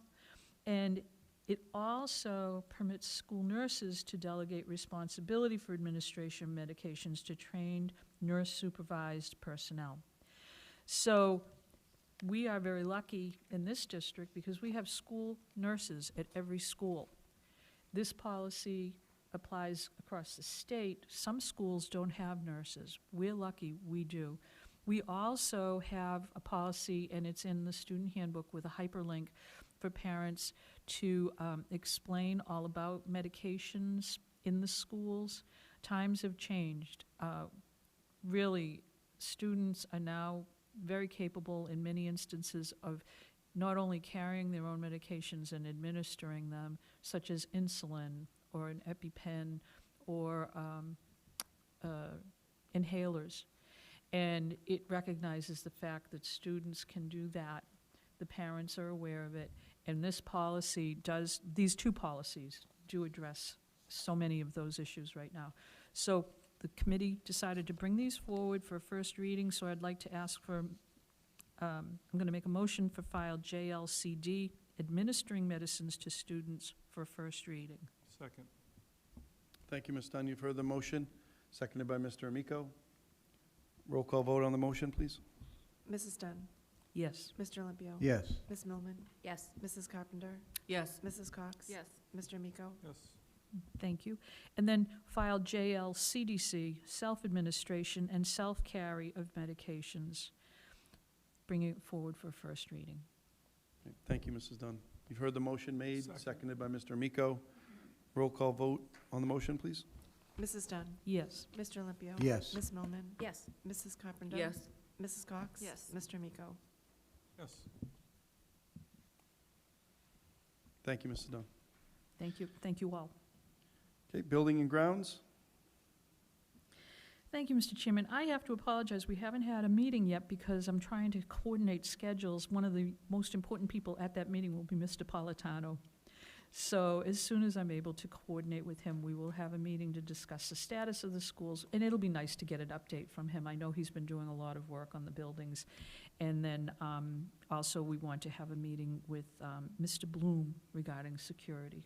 So we will definitely be having a meeting, just haven't been able to have one. Okay, thank you. District and organizational subcommittee, Ms. Millman? So part of the written communications that's already been received, I'll just be referring to. So one of them is the subcommittees that had been previously approved, and in January, when the mayor, I don't know the correct words, but appointed and whatnot of the subcommittees, we are not in line with this any longer. So my request would be, and was provided to you, to take a look at the subcommittees that are currently in place, and for us to then, I guess I need to make a motion to approve these. I would like to have some further discussion about it, because all these documents that you see here were provided for a purpose kind of collectively. So the subcommittees of January, as of January 2026 is before you. And there are the list of 10s as well. They also are inclusive of 3 liaison positions. One of the things that I wanted to bring to our attention collectively as well is that we have a what's currently called Athletics and Wellness Subcommittee. What we don't have is a wellness committee, which is different because it is, and if you look again in your documents you've been provided with, we have the regulations around what a wellness committee is, and it's not exclusive to subcommittee. There's actually, I believe it's appointees that include representative from the health-related disciplines, including school nurse, school nutrition, physical education, physical activity, actually, it says staff, community agencies serving youth, parents, students, and the school committee. So my bringing this forward is that we need to have this, number one, because it's part of a regulation, and then perhaps revisit what we're currently calling Athletic and Wellness Committee. And I say this because, again, what we have done since January, and this is also in your packet, we have asked for the subcommittees to chair people to provide us 3 to 5 sentences. So those are before you as well, those that have provided it. And what became clear as part of the DOS and looking at this is what do we have and what do we maybe need to do, because ultimately we are hoping to create a level of transparency and information that's going to be posted out there on our various appropriate websites of the district with information. So, which will include, and I'll get to that, of like where to go, when, who to ask, what to know. So my concern was, in the past, looking at old subcommittees, for example, we did have this performing arts subcommittee and we had an athletic and wellness subcommittee. We no longer have a specific performing arts subcommittee, and what I would like us to consider is creating a subcommittee that is actually more inclusive of representation of our students, so that it includes various clubs and organizations that our students have that are not exactly all you know, either athletics or performing arts, but perhaps it also would be inclusive of our ROTC, if we have a GSA group, if we have any of these things that are out there, that we have some sort of representative on the subcommittee, that a subcommittee that people can go to and seek information.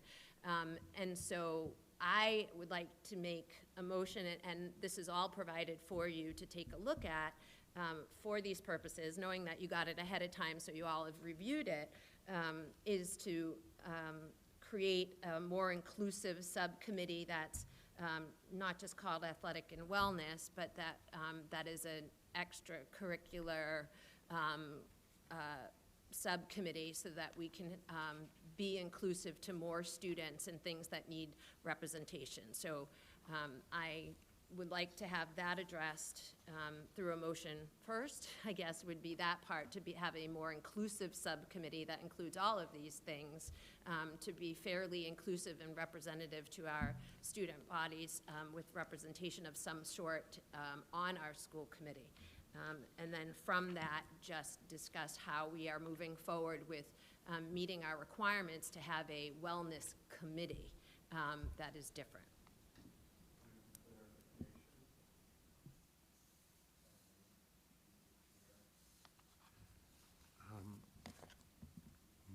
In my experience, and I'm not opining of making an opinion of this as this other committee, I'm narrowly talking about a wellness committee, which the wellness policy, and in my experience, because again, I've always overseen school nutrition, and this nutrition director has always been a part of that, as well as the the director of nursing and the like, is that's usually not a, much like school councils are not a subcommittee of the school committee, but yet the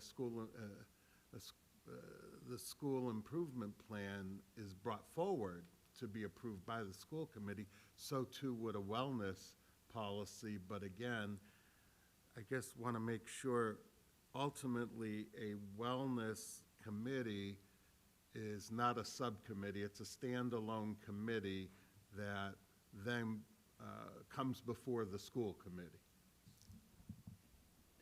Exactly. I guess that was, you said it probably clearer than I. Exactly. That there is a wellness committee, and that's why it was provided here, of having a wellness advisory. It's called, under the statute in front of you, School Wellness Advisory Committee.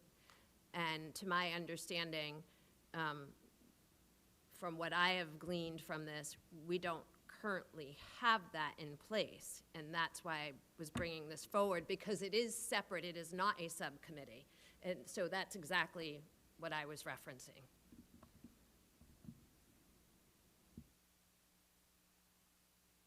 So is there a motion that you're making, Ms. Millman? Thank you.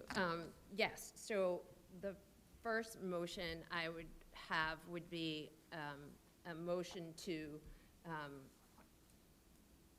well, I guess one has to precede the other in one way or another, that, and I'm not so sure it's appropriate, but to be sure that we comply with and have a wellness committee. Again, it's different than a subcommittee of the school committee. A wellness committee established as soon as possible in accordance to the regulations in front of us. Second. Okay, thank you for the motion by Ms. Millman, seconded by Dr. Cox. All in favor of that motion, or on the motion, Mr. Meeker? I'm sorry, just point of clarification through the chair to Ms. Millman. So this is not a subcommittee, this is just a committee? So what this is having a committee, you're right, that is not a subcommittee of the school committee. It's a required committee for us to have that includes school nurses, nutrition, director, the director of wellness, exactly. And that's why I provided this, so that folks Okay. had it just to know thank where you. it comes from. Thank you. Mrs. Dunn? I think that clarification of our athletics subcommittee would be something easy, because we do know there is a separate requirement for a wellness committee. That is something that's required outside of the structure of the school committee. When the athletics subcommittee was going through some changes, the word wellness was used because it was designed to reflect the desire to not only talk about athletics, but also to talk about the physical education courses, the health courses, everything in our system designed for health and wellness. So the word wellness used in the name of the Athletic and Wellness Subcommittee came about because of the desire to link and to broaden the coverage of that subcommittee. I think that one of the things we could do would be to call it Athletics and Health Subcommittee, or some other name if people would feel that that would be more reflective of what was the purpose of that subcommittee.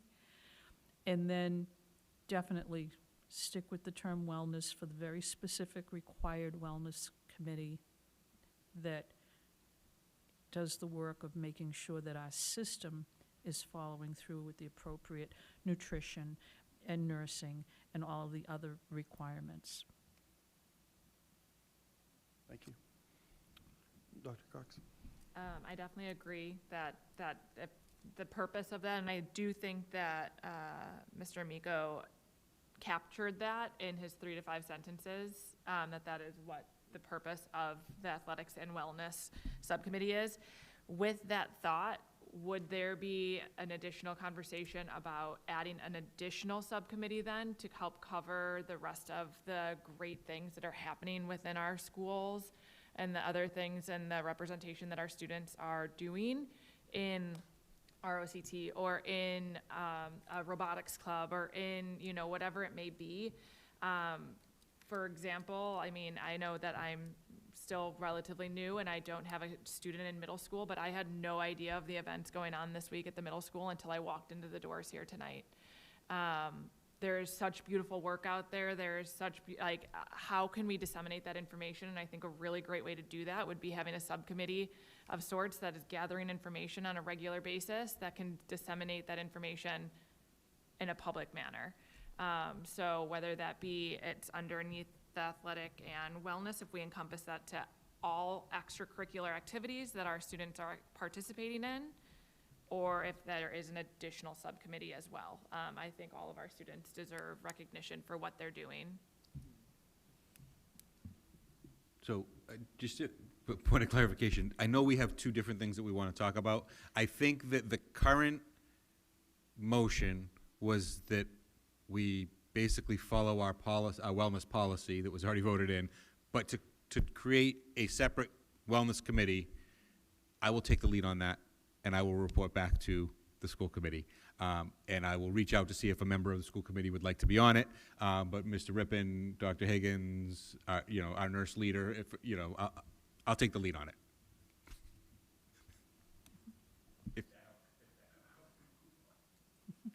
Yeah, and I'll work with you on that. Yeah. Yeah, I think, all right, so we have the motion right now to establish, there's two, both good points being made here. But the first motion on the table is to establish the wellness committee, our district wellness committee. Let's get a vote on that item. Roll call vote, please. Mrs. Dunn.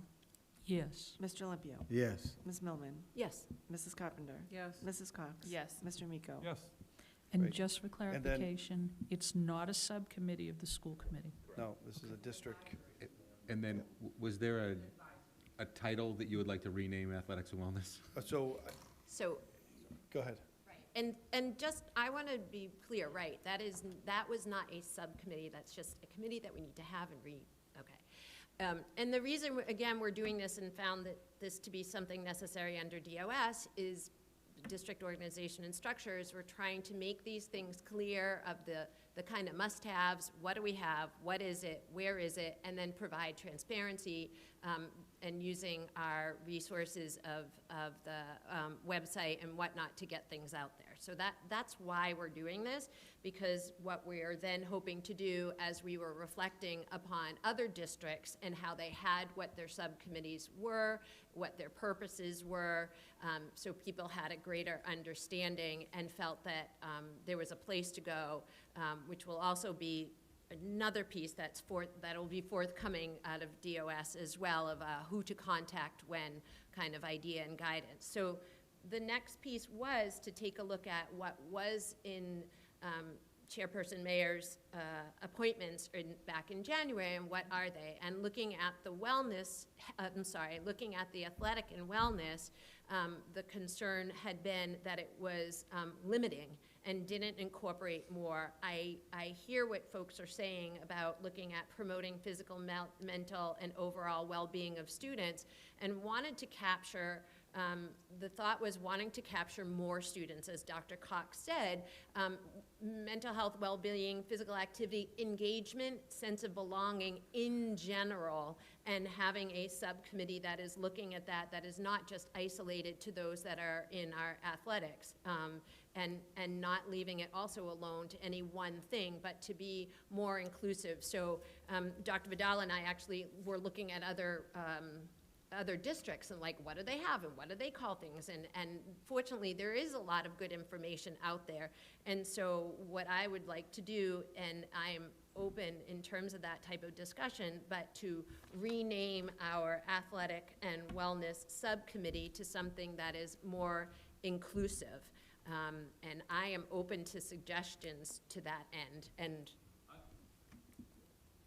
if Ms. Millman, you still have the floor. well, I guess I am more than happy to hear from others before putting the motion to final words, because I don't have anything I'm stuck to. And like Dr. Cox said, is looking to something that's more inclusive as a committee to have a subcommittee. That's not limiting. Yep, thank you. I thought I put performing arts on. I thought I changed it, but maybe I didn't get, I thought I had athletics, wellness, and performing arts, but maybe I didn't have that formally done. But anyway, And we Mr. have Miko, to you. visual. Through the chair, the mayor, and Ms. Millman, no, this is great. It's June 9th at 10:30 at night, and this is the first time I'm hearing of this. So I'm going to be honest with you. I'm the chair of the Athletic and Wellness Committee. I would have loved to have had a heads up on this. Here's what I'd like to do. Let's keep it athletics and health through the chair, as Ms. Dunn had mentioned. And if you want to have a performing arts or an extracurricular activity type of subcommittee, I would welcome that. But I do think it's important that we maintain the athletics subcommittee. And to Ms. Dunn's point, because our athletic director, I believe, is in charge of our health department and our phys ed department, so I'd like to keep it athletics and health subcommittee. And then whatever you want to call any other subcommittee from there is fine, but that's what I'd like on my end. Thank you. All right, thank you, Mr. Miko. Any other thoughts on this, Ms. Dunn? I'm trying to think of how to say this properly. As far as the information about all of the activities going on in the district,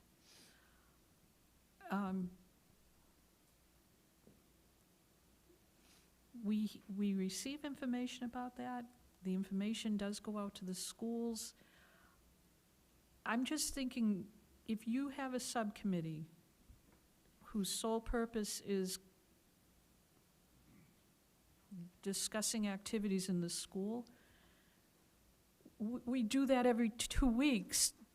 We highlight the activities that go on in the schools. I'm just trying to explain. Dr. Vidala and the principals and the directors of the different departments are basically like the subcommittee that informs us. And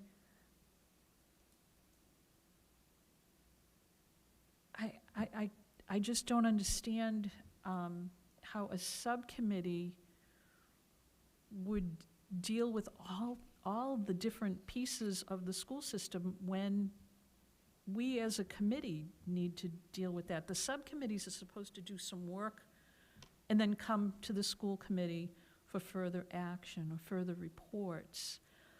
A subcommittee to deal with extracurricular activities, I don't know. I would really need to have some thought about that. We have the Student Advisory Board, which reports to us about activities at the high school.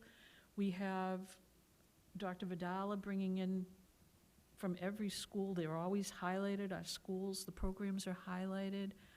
I'm sorry, I'm thinking out loud here, and I'm just trying to say that we need to put some thought into that before forming another subcommittee. What would be the purpose of it?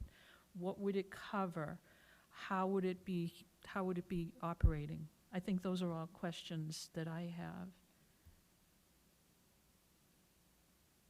Yeah, these are interesting topics. Okay. Any other comments at this time? Dr. Cox and Mr. Miko. I understand that it is 10:30 at night and that this is a conversation that is just starting. However, I do feel very strongly that there is a very large population of our students that are being underrepresented in the sense of what they're achieving outside of the athletic field or outside of, something that comes up when the one time that the elementary school teachers come to present. They are welcome, but there's things happening all the time. For the athletics subcommittee, we're talking about, strengthening not only our athletic programs, encouraging student participation, supporting initiatives and fostering a healthy lifestyle. I think all of those things are just as important when we're talking about performing arts or the student that's really involved with the engineering aspect of robotics clubs, or the students that's going to, have their artwork displayed in Boston, right? we don't hear about those things, or I mean, at least I haven't, and I'm on as many things that I can subscribe to email-wise as humanly possible in Peabody. And I still showed up today not knowing that there were events going on here at the Higgins. I do have a solution, yeah. And hold on. Sorry. I'm just saying that Dr. I Cox do has the think that there is a missing piece for a vast majority of our students who are not represented within the athletics, for them to have their overall well-being and promoting their physical and mental health in ways that aren't specified in athletics. So I don't know if that could be incorporated into the health aspect of it, or if we're, you know, again, I do think that there is a place for these students to be represented and acknowledged with what they're doing. You know, in many of the athletics and wellness subcommittee reports, there's been talks about how great the football team has played, or the soccer team, or the softball players, or the 5th grade elementary basketball. I would love to hear some of our students who are doing really great things outside of athletics also be recognized, and not just in our superintendent report. Thank you. Mr. Miko. Thank you, through the chair. Thank you, Ms. Cox. Thank you for your passion. If this is something that you really want to see move forward, if you could, maybe by our next meeting, come up with a subcommittee that encompasses performing arts, robotics, extracurricular activities. If you want to come up with a subcommittee, I'd be glad to support it. On my end, I'd still like to have a athletics and health subcommittee, and I'll make that in the form of a motion to keep it as athletics and health subcommittee.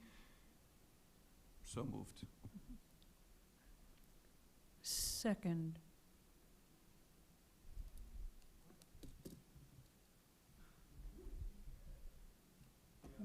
Want to wait? I'm trying to.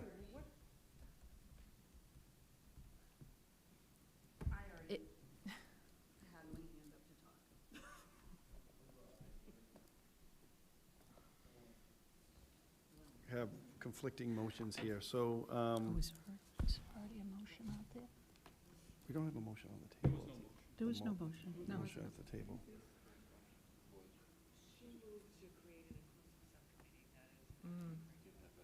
Yeah, I thought we did. So that movement would go down. Okay. Mayor Chairperson, I think if she, All right. if I may, Hold, I'm sorry, give me one moment, Ms. Millman. Okay. Yes, Ms. Millman, I'm going to go back to you on your original motion. If there was a motion made, was it seconded, Laura? It wasn't second. Okay, so then, we don't, that's not up for discussion, so.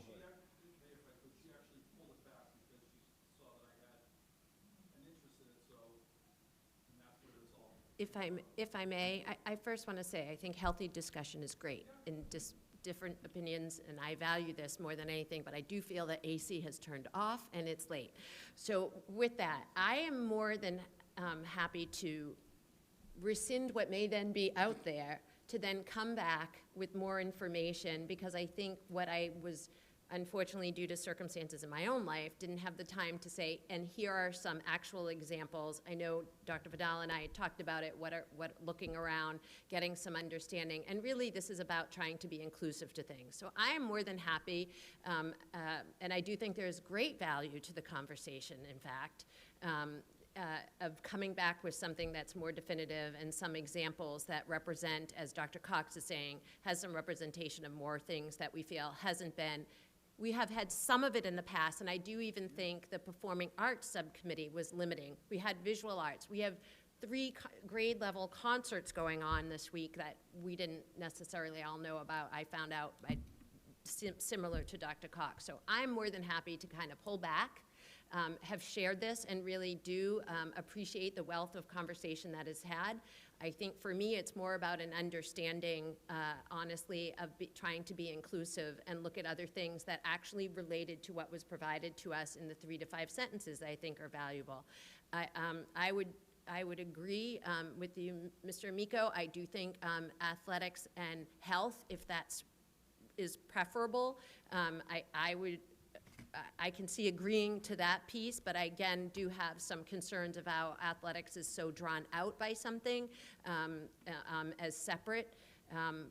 But, you know, we all have different opinions. So if that is helpful in terms of saying, I will come back to the next meeting with more information, I would, you know, I, again, think the dialogue is great. I think it's late. The AC feels off to me. And so that's where this kind of sits. And I don't know if you want to move forward with the motion that you had begun to say, Mr. Amico. I'm happy to yield to that. Okay. There was a motion made by Mr. Amico. I did not hear a second. I The motion- seconded it. You seconded the motion. So on the motion, I'm going to go to Mrs. Carpenter. I'm up. Listen, it's 10:38. This conversation isn't going any further. I'm done. I appreciate your thoughts on this. Could you please just bring forward what exactly it is you want? I don't have a problem with it. I agree that we should represent and include everyone in our schools. If you can't find the information on the website, which where everything is posted, about an event, then I'm happy to hear it announced here. But in an effort of time and people's, you know, everybody has to get up for school tomorrow, could you just come forward with what exactly it is that you want us to add in here, and then we can do that at the next meeting? Yep, she said yep. Can we just move on? Well, we do have a motion on the floor at the moment. This last 15 minutes, half hour. Ms. Dunn? Thank you, Mr. Chairman. I do have a suggestion. Add the new members to the full distribution list of every email from each of the schools. We have all done that in the past. You will get all of the news from every one of the schools, all 10 schools, and you will know all of the activities going on in the schools. The second suggestion would be subcommittees are created by the mayor. I would suggest that Ms. Millman meet with the mayor about this, and then the mayor come back to us with a recommendation on a subcommittee. Those are just two suggestions. They don't need a vote. I'm just throwing it out there, but that's it. Okay, we have a motion on the floor still. Yep. A motion was made by Mr. Amico. And was to keep it athletics. Roll call vote on the motion. Yep. Mrs. Dunn. Yes. Mr. Olympio. Yes. Ms. Millman. Yes. Mrs. Carpenter. Yes. Mrs. Cox. Yes. Mr. Miko. Yes.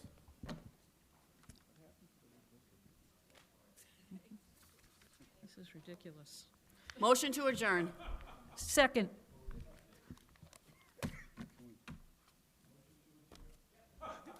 Yep. All right, Done. motion Second. to adjourn seconded. Yep. Roll call vote. I don't think you need a roll call, but, Mrs. Dunn. yes. Mr. Olympio. Yes. Ms. Millman.